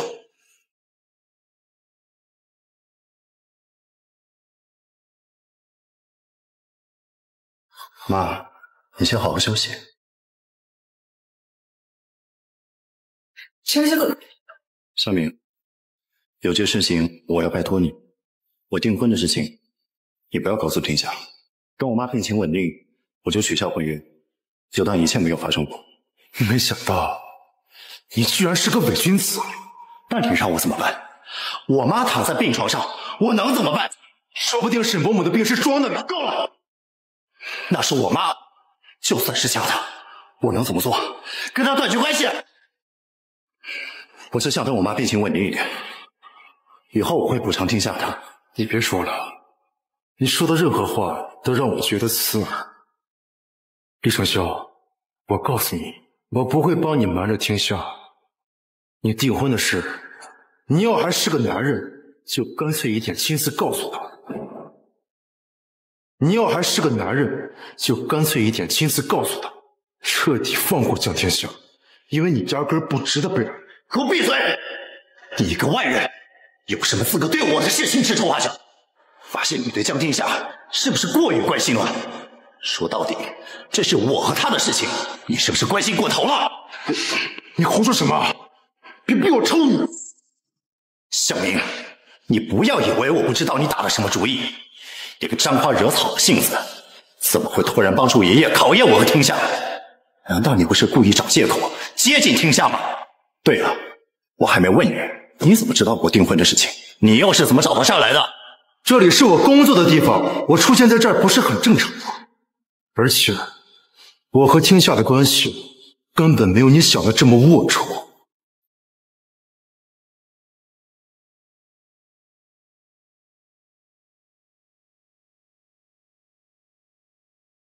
把手机给我！哼，你们什么时候熟到可以互相留联系方式了？把手机给我！喂，大明哥，不要去找陈修，我没事，我真的没事。是我，李成修。怎么是你？我也是找向明哥。向明哥，叫的可真够亲热呀！你们什么时候这么熟了啊？陈修，我想问问你，现在在哪里？喂，你是不是跟陈月在一起？你回家，我们谈谈。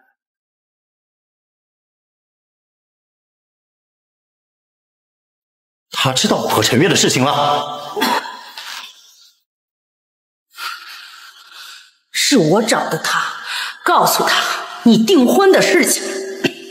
妈，你为什么要找他？我都已经答应订婚了。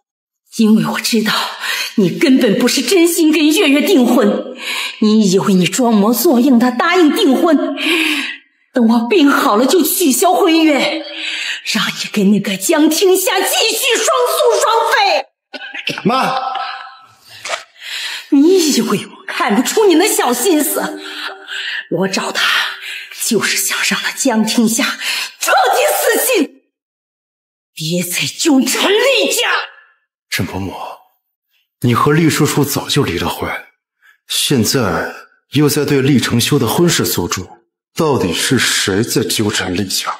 小明，他是你长辈啊！小明，我跟我儿子说话，还轮不到你教训我的份儿。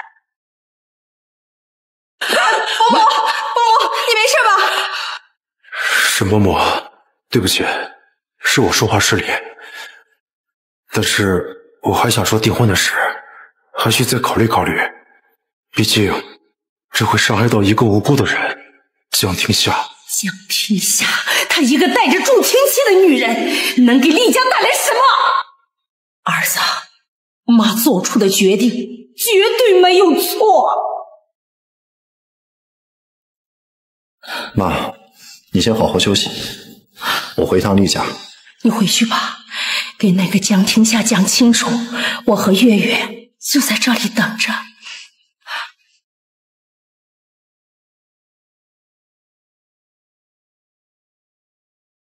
你回来了。对不起。对不起什么？对不起，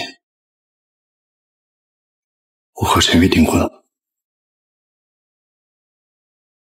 你还是说出来了，我以为你会骗骗我，让我什么都不知道。我知道那样会更伤害你，可我宁愿什么都不知道。对不起，是我对不起你。陈潇，你不要跟他订婚好不好？我们可以去一个谁都不知道我们的地方，离开这里。对不起，我做不到。我妈躺在医院里，我不能扔下我妈不管。陈修，你和陈月订婚，我和彤彤好不容易跟你团聚的这几个月算什么？陈秀，你别不说话啊！那我跟彤彤怎么办？他好不容易有的爸爸，你不是还答应他，等他病好了要带他去滑雪、去游船？难道这些都不作数了吗？李晨秀，你说话啊！如果你要订婚，那我就带着彤彤离开这里，永远不跟你见面。我只问你一句，你还愿不愿意跟他订婚？你别走，我就算和程月订婚，我也会找机会取消的。你给我一点时间，你和彤彤都不准走。我只问你愿不愿意？你就不能为了我留下来吗？不管我和陈月订不订婚，你都可以留下来，只要我妈不知道，这些根本不是问题。知不知道你在说什么？我知道我在说什么。我没有办法，我不能忍受你和彤彤走，我也不能让我妈死。结婚必须定，你也不能走。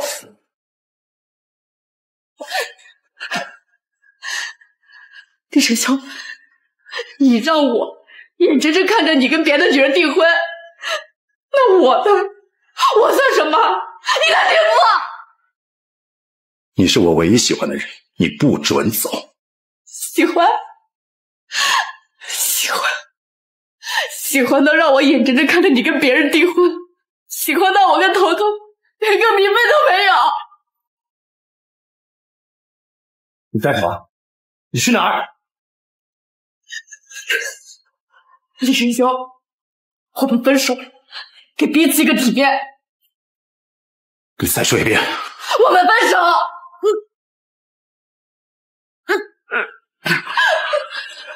停下！我不会跟你分手的，更不会让你走，一步半步都别想离开我。你想要我怎样？放过你！你明明知道我找了你6年，你明明知道我对你的感情，你为什么要逼我？难道只有不和陈月订婚，才能证明我对你的感情吗？好，那我也可以跟别人订婚。你敢？为什么你可以，我不可以？停下！你这辈子只能属于我一个人。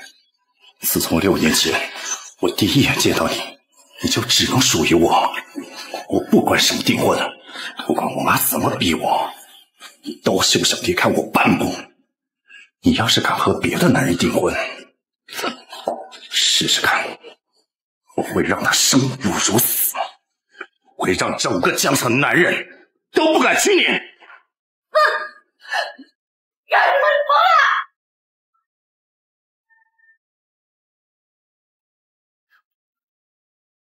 你先冷静一下，我去给你做饭。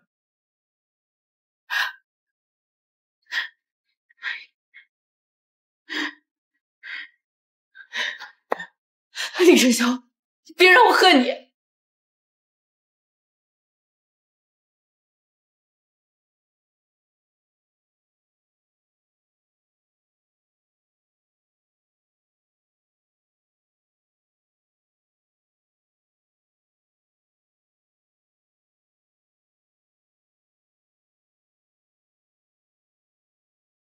张嘴。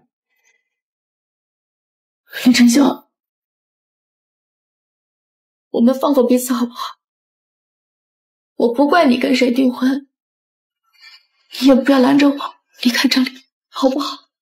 我不想跟你争论这个，先吃饭。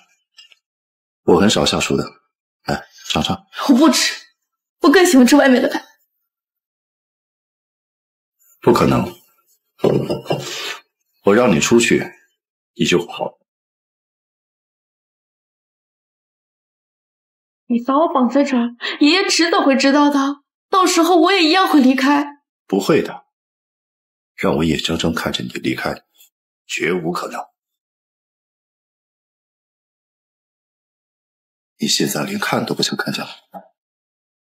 李师兄，你别让我恨你。你真的恨我吗？天下，告诉我，是不是只要我放了，你会立刻躲得远远的？不是他，李晨星，你怎么就是想不明白呢？我只是想给我们彼此留一个好的面相。你有你的路要走，我也有我的路要走。你爱我？爱？你觉得你现在还有什么资格问我？在你选择跟陈月订婚的时候起，你就已经没资格了。你问我爱不爱你？你觉得你问这种问题可笑吗？有时候，我真希望我才是在处定妻子那个，这样我就不用听见这么伤人的话。李晨星，我也不知道我从什么时候起，说话变得和以前不一样了。大概是爷爷的那次考验吧。那个时候，是我第一次被人喜欢，那也是我第一次感受到被人喜欢是件多么美好的事情。那时候我才明白，爱让人变得勇敢，让人说话也变得有底气。原来我也是值得被爱，我也能被人坚定的选择。可是这一切是你亲手毁掉的。对不起。你问我爱不爱你？我现在就回答你，在你一次一次救我于危难的时候，我对你的爱就已经无法自拔了。可那个时候，我以为你是因为彤彤才连带的喜欢我。那时候我就想，其实也挺好的，说不定哪一天你就会慢慢的喜欢我了。后来你确实爱上我，我们两个心意相通，爷爷也为我们感到高兴。你真的爱我？但我没有想到，即使我们彼此相爱，你还是会轻易的把我推下悬崖。我只要你真的爱我，我只要这一句话就够了。可是我爱你又有什么意义呢？我一样还是跟陈月订婚，我们在这里纠缠，有什么意义？ Sia, pwede mo bang maging matatag? Piliin mo ako kahit isang beses. Basta gumaling na ang mama ko. Kapag gumaling na ang kanyang sakit, agad kong kakanselahin ang kasal. Li Chengshu, alam ko na noong nakaraan sinabi ko ang tungkol sa hiwalayan. Bakit ka ganito kasakit at kisendit? Dahil si Ginoo Li ay isang taong kilala sa Jiangcheng. Taong kilala at maimpluwensya. Nang sinabi ko ang tungkol sa hiwalayan, napahiya ka. Sa huli, hindi ka pa kailanman iniwan ng iba. Huwag kang mag-alala. Hindi ko ito sasabihin sa sinuman. Sa tingin mo ba iniintindi ko? Ang ganitong bagay na tao, wala na akong lakas. Hulaan pa ang pinaka-importante sa'yo. Hindi rin kita sinisisi. Kung sino man ang nililigawan mo, paghihiwalay ng maayos. Bakit mo pa kailangang gawing ganito kahirap, para lang tumigil ka? Tama na. 别说了。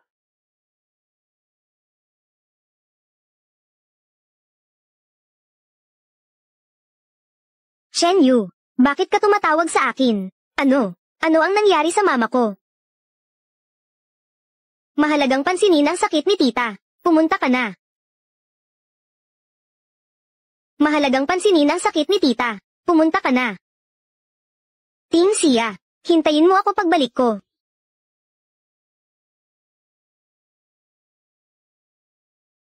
Hello. Sia, umalis na ba si Li Chengshu? Kumusta ka? Li Chengshu, wala namang masama siyang ginawa sa'yo, di ba? Ayos lang ako. Narinig ko ang lahat sa telepono. Kung ngayon, gusto mong iwanan si Li Chengshu, may paraan akong tulungan ka. Anong paraan? Pag-iisipan ko. Pupuntahan kita ngayon. Sia. Si Li Chengshu, talagang walang kwenta. Sia, hindi ka nasaktan, di ba? Sa pagkakataong ito, sigurado ka bang aalis ka na talaga? Oo, aalis na ako. Pupunta ako sa kumpanya para ayusin ang pagre-resign ko.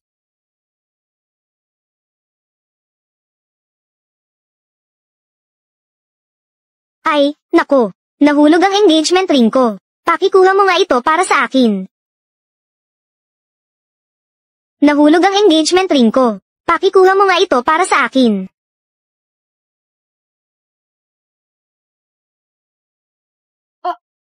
Shen Yu, aalis na ako. Bakit kailangan mo pa akong pahirapan ng sadya?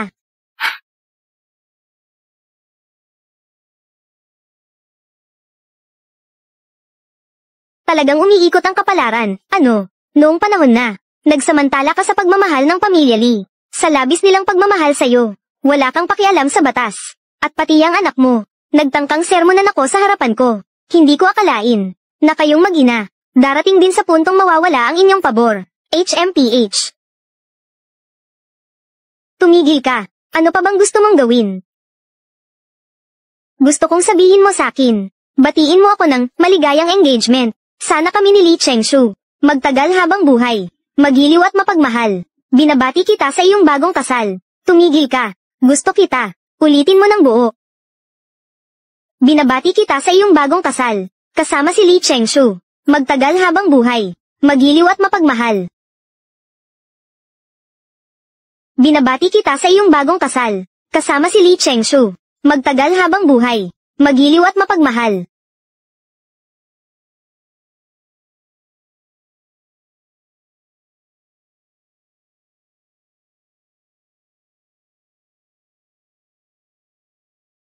Ibinibigay ko ito sa iyo. Sandali lang. Noon ba? Hinayaan mo ba si Lee Chengshu na tawagin kang mahal? Ha?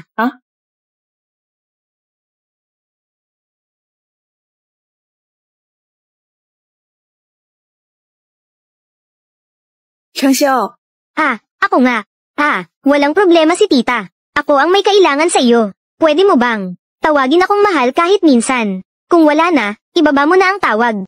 Hoy, Chengshu. Gusto ni tita marinig tayong tumawag ng. Kung hindi mo gagawin, lalong lalala ang kondisyon ni tita. Hindi iyon maganda.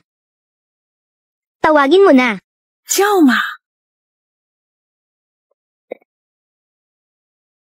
Ting Xia, bakit ang tagal mong mag-resign? Inabot ng ganito katagal. Boses iyon ni Xiang Ming. Nasa iyo ba si Ting Xia? Bakit siya lumabas? Huwag kang matakot. Siguradong ilalayo kita.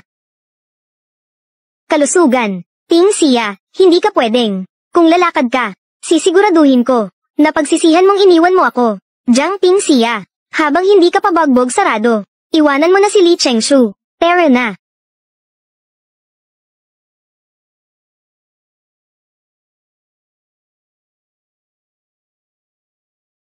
Xiao Wang, ang mga detalye ng proyektong ito, naipadala ko na sa iyong email. Ang mga tuntunin ng pakikipagtulungan, pakiusap, makipag-usap ulit sa kliyente, para mapirmahan na ito sa katapusan ng buwan. Opo, Madam Jiang. Sige, lakad na.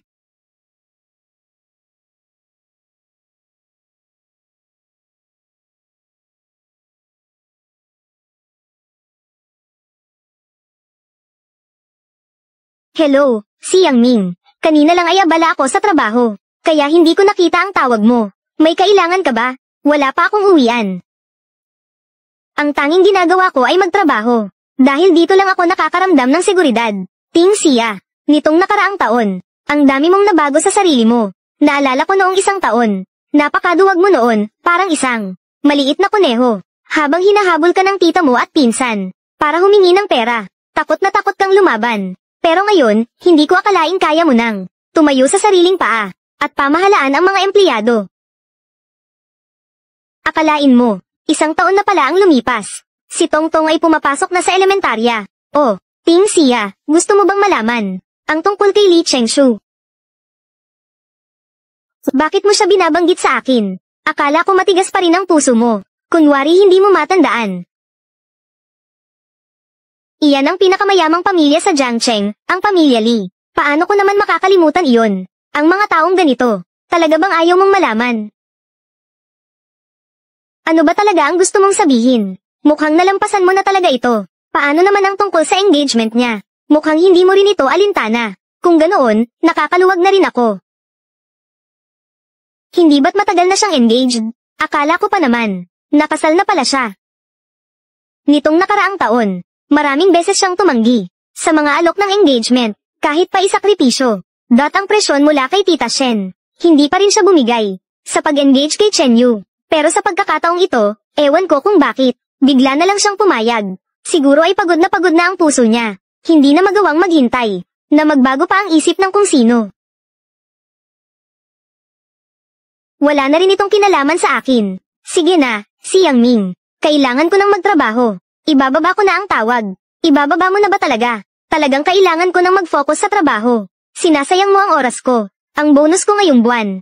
Ikaw ang magbigay sa akin. Sige na, ibababa ko na. Oo nga pala. Tingnan mo muna. Nasa ibabaw ba ng mesa mo ang ipinadala kong package?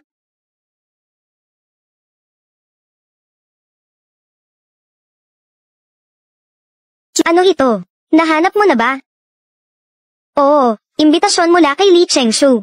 Imbitasyon sa kanilang engagement party. Kung talagang wala ka ng pakialam, sumama ka na lang sa akin pumunta. Huwag nating palampasin ito, ha?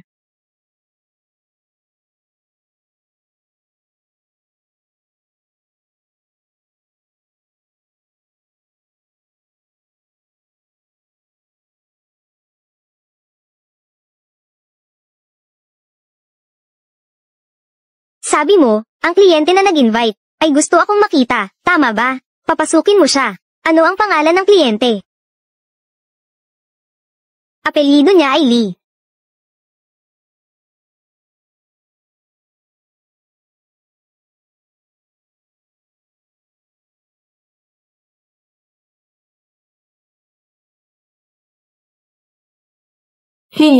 Isang taon na. Narito na si Li Chengshu.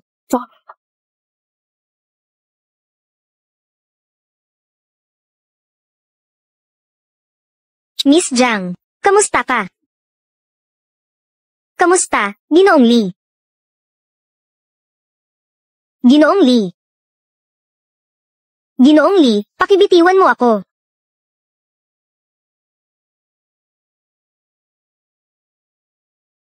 Patawad, Miss Zhang. Napapaalala mo sa akin ang isang taon na nakalipas. Ang isang taong iniwan ako. Ginoong Li, ngayong araw ba ay nandito ka para pag-usapan ang negosyo. Ipakita mo ang mga detalye ng iyong proyekto.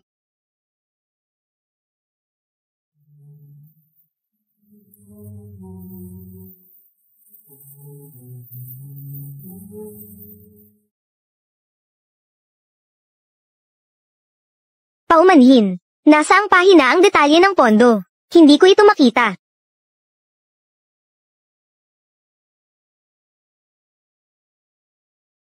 Ginoong Li, anong ginagawa mo?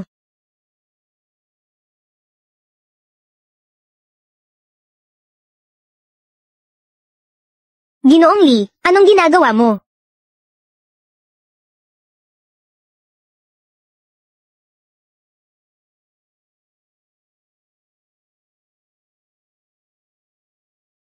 Ang detalye ng pondo ay nasa pahina 12. HMP. Miss Zhang, ano ang kinatatakutan mo? Huwag mong sabihin na naiisip mo pa rin na may gusto pa ako sa'yo. Ginoong Li, nagbibiro ka ba? Napapalibutan ka ng mga babae. Hindi ko naman iisipin na espesyal ako. Sige. Kung ganoon, Miss Zhang. Gusto mo bang pumunta sa aking engagement party? Bukas na iyon. Kung ikaliligaya mo, maaari mong isama ang boyfriend mo.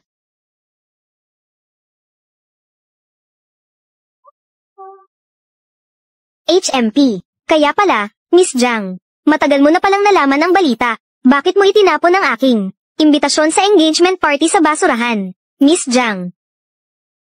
Hindi kaya ikaw ay mayroon pa ring nararamdaman para sa akin? Mr. Li, napakalapit mo sa akin. Alam ba ito ng fiancé mo? Hamfamfamf. Ting siya, kumpara sa isang taon na ang nakalipas. Ibang-iba ka na talaga ngayon. Pero, mas gusto ko pa rin ang mga babaeng masunurin, tulad ng fiancé ko. Bakit kaya, kapag nasa iisang lugar kami, hindi ko na parang ako ang sarili ko, pati pagsasalita, nagiging mahirap. Mr. Li, pakiusap, umalis ka. Isang taon na, isang buong taon na tayong hindi nagkita. Ang mga dating magkaibigan ay dapat magkamustahan. Hindi ka ba naman masyadong nagmamadali para paalisin ako, Mr. Lee? Kung patuloy mo akong guguluhin, baka seryosohin ko na talaga ito. HMM, HMP, totoo namang iniisip mo ng sobra. Hindi lang ngayon, kundi pati noong 7 taon na ang nakalipas. Naalala mo pa ba ang 7 taon na ang nakalipas? Yung samyo ng pabango sa silid. Ang kaunting pabangong iyon ay hindi sapat upang magustuhan kita. Maaari sana kitang palayain noon, pero hindi ko ginawa. Sa huli, ang oportunidad na dumating mismo. Kung hindi ko kukunin, sayang naman. Hindi mo totoong iniisip na magugustuhan kita, hindi ba? Alam mo rin naman na isa kang babaeng gumagamit ng hearing aid. Talaga bang iniisip mo na mag-aalala ako tungkol sa iyo? HMM, ano? Nasaktan ka ba sa sinabi ko? Lee Chengshu, pakilisan mo na. Ayaw mong makinig. Tingnan natin kung ano ang paraan mo na mapatahimik ako. Anong ginagawa ninyo? Paano mo kami natagpuan? Sino ang nagpaalam sa iyo na pumasok? 你发什么神经？这个女人还勾引我未婚夫，我打她，天经地义。你们俩，我离开一下。离开？你又要去哪儿？你们先聊，离开他。离开？你又要去哪儿？江庭夏，你为什么还要回来？你明明已经消失1年了，既然选择了走，就走得越远越好。你为什么还要回来让程修哥哥找到你？哈？我和彤彤躲得已经够远了，是你们要来打搅我的生活，现在反倒来怪我。程修哥哥，你死心吧，1年了，可以改变很多事情。他肯定已经有了别的男人。对，说不定他已经跟向明苟且在一起了。你给我闭嘴！我偏不！江庭夏，你自己说，你在外面有没有别的男人？是不是我说了，你们就会离开我的办公室？别废话，赶紧说！如今摆脱厉晨修的唯一办法，就是撒谎我有别的男人，这样的结果才是大家想要的。是，向明就是我的男朋友。哼，你看，我就说吧，程修哥哥，你还不行。你说什么？再说一遍。我说，向明是我男朋友，我们在一起已经1年了，彤彤也很喜欢他。厉先生，现在你满意了吗？好，算你狠，算你狠！厉少，你没事吧？滚！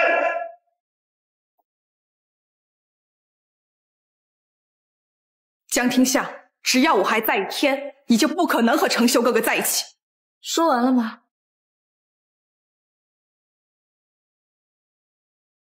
你放心，1年前我没有跟你抢，1年后我也不会这么做。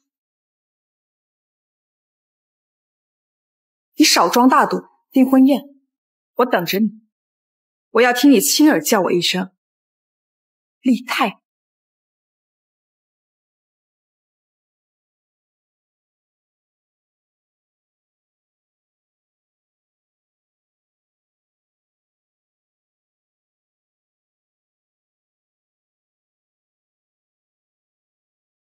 今天不是订婚宴吗？难道我们记错了日期？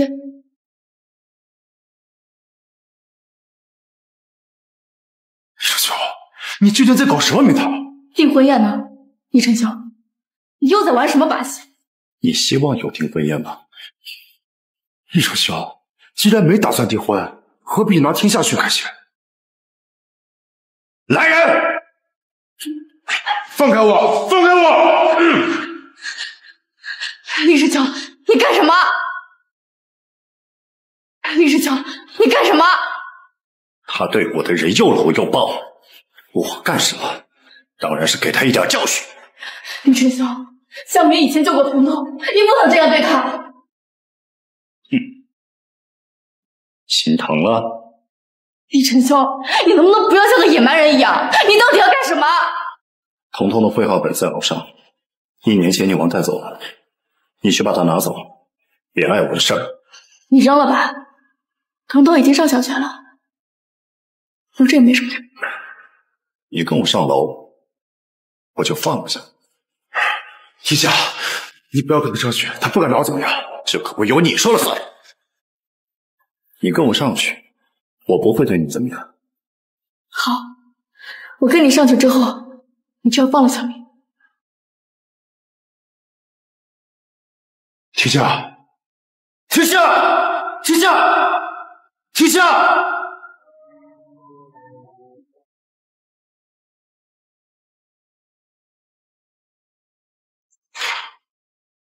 李晨霄，你干什么？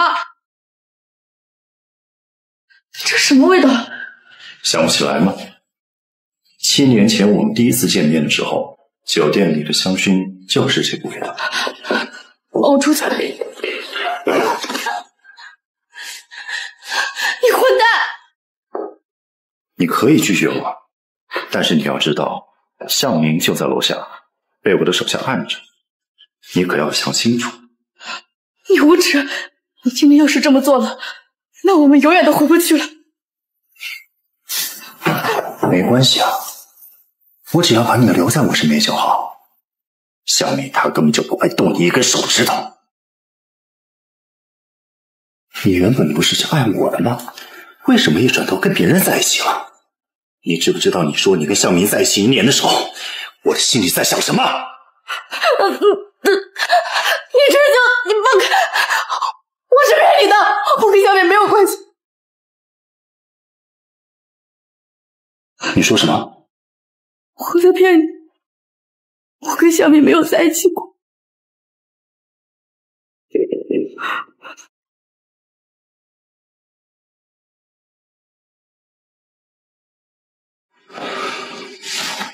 你为什么要骗我？我为什么要骗你？你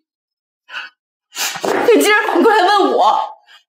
你跟陈月订婚，大摇大摆在我办公室炫耀，我一看我难过。你是觉得这样很有趣是吗？你明知道我们之前是怎么分开的，你还要在我的伤口上撒盐，我凭什么要让你得逞？我就是要你尝尝我是什么感受。所以你骗我说你跟向明在一起，就是为了让我为你难过。我们之间只剩下难过了。什么叫我让你难过？李晨霄，我们之间谁更狠？你说得清。李晨霄，我们之间谁更狠？你说得清。江庭夏，你知不知道为什么我留着陈月，任由她在立夏兴风作浪？我就是为了故意刺激你。我故意在你面前说起订婚宴的事情，我就是为了看看你的眼里到底还有没有我。我怕你又像1年前一样推开我，我怕你看到离家的门就跑，我怕你宁愿带着彤彤消失，也不愿意接受我的道歉。庭夏，这次不一样了，我妈再也不会逼我订婚了，你再给我一次机会，哪怕就让我看着你，让我知道你过得好不好。我要休息了，我想一个人静一点。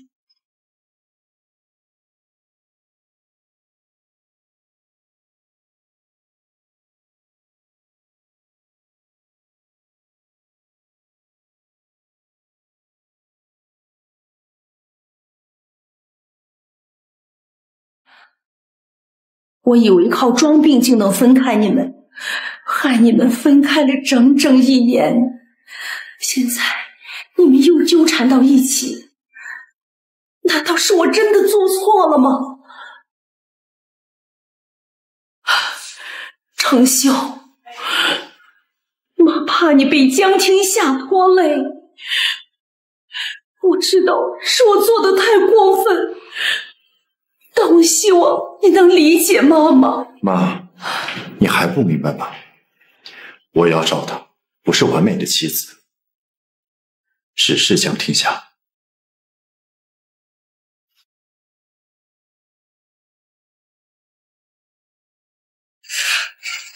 是沈伯母，你怎么在这儿？过去的1年，我的儿子没有一天对我笑过。无论我是装病还是哭闹，他再也不同意订婚。直到1年后，他有了你的消息。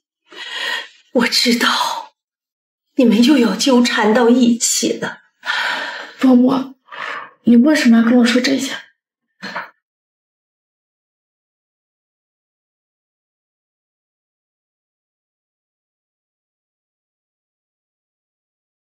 这是我剩下的所有的积蓄，伯母身无长物，用这点钱只求你原谅伯母和程秀重归于好，可以吗，孩子？伯母，其实你没必要这样的。我跟陈修没能在一起，始终是因为我跟他之间不够信任。我跟程秀的父亲也是这样，所以我懂你们互相折磨却又舍不得放手的滋味。妈，你怎么来了？程秀，妈妈老了，不想再管你的人生了。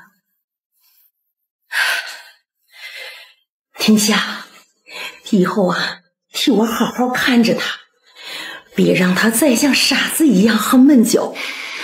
这1年呐，他把他爷爷的酒窖都喝空了。过去1年，我一直怪你赶走了天夏。该说对不起的是我。过去我纵容陈月，打着厉太太的旗号刁难天夏，甚至默许他以订婚之事挑拨你们之间的关系，都是因为我始终对你有偏见。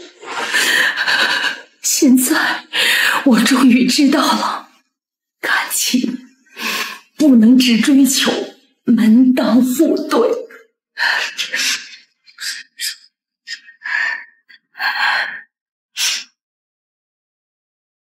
孩子，这是厉家祖传的订婚戒指。当年我离婚后再也没有戴过它，现在终于等到合适的人了。伯母，这个太贵重了。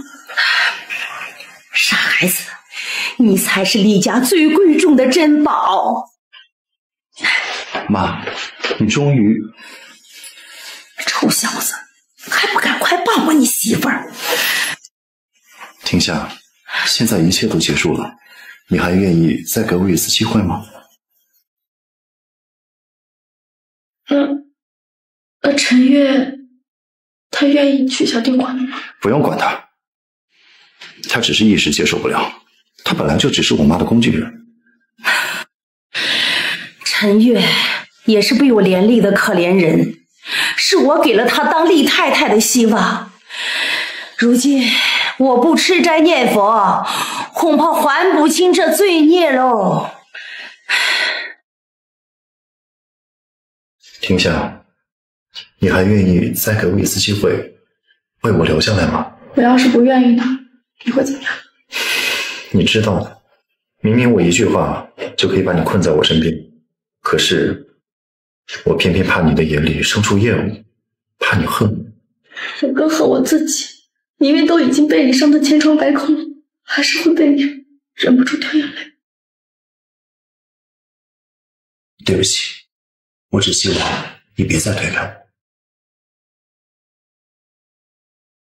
陈潇，我再给我们一次机会，重新培养感情。如果你再让我失望，我以后可再也不会回头了。好，睡吧，我就在你身边。我很想让一切都没有发生过，这样我们就会好受一点。如果你再骗我，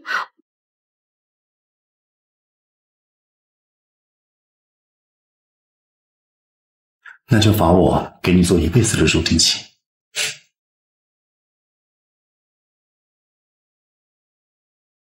向明，谢谢你，这些天你一直陪着我演戏，也没有怨言。其实我早就知道你对他还有感觉，所以我是心甘情愿帮你的。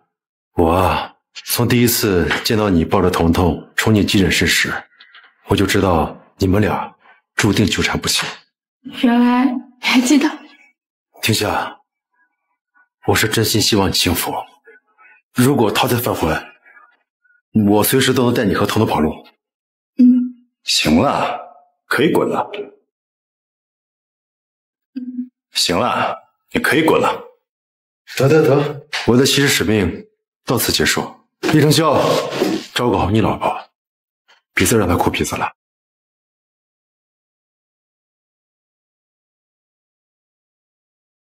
陈修，什么时候会种花啦？怎么转型当园丁啊？从当初你离开的第一天起，每朵花花开的时候，我都在想，会不会有一天，你突然出现在我面前，欣赏我种的花。现在我的愿望已经实现了，你已经在我身边了。那这还是花骨朵呢，没有花呀！你骗我！现在我还有别的愿望。什么愿望？每天清晨睁开眼睛，你都在我的身边。这个愿望我也有。今年的生日想要什么礼物？你都已经买过好几条街了，今年就简单一点吧。简单一点？怎么个简单法？一束花，一张贺卡，还是一个吻啊？李先生，我在工作。好啊，你现在就嫌我烦了。小别胜新婚，你是不是又想离开啊？好了，起来，我一会儿还有个视频会议要开。视频会议？男的还是女的？他知道你有老公吗？知道你已婚已育吗？你再这样，我就真走了。停下，我吃素了。那就要张特给你搬搬饺子。我记得上次不是跟司机聊了会儿天，就吃醋，还把人家叫到郊区去了。李先生，能不能对我有点信任啊？那你待会儿开视频会议的时候要做自我介绍，就说你的老公是厉承修。哎呀，李承修，我真的很重要这个会议。妈妈，你在玩什么？甜豆，快拦住你妈！爸爸要看妈妈的电脑，除非你按我说的做。好，我说还不行。大家好，我是厉承修的太太江天夏。大家好，我是厉承修的儿子彤彤。大家好，我是江天夏的老公厉承修。你们两个找死是不是啊？记住了，以后每天都要说一遍，是不是啊，彤彤？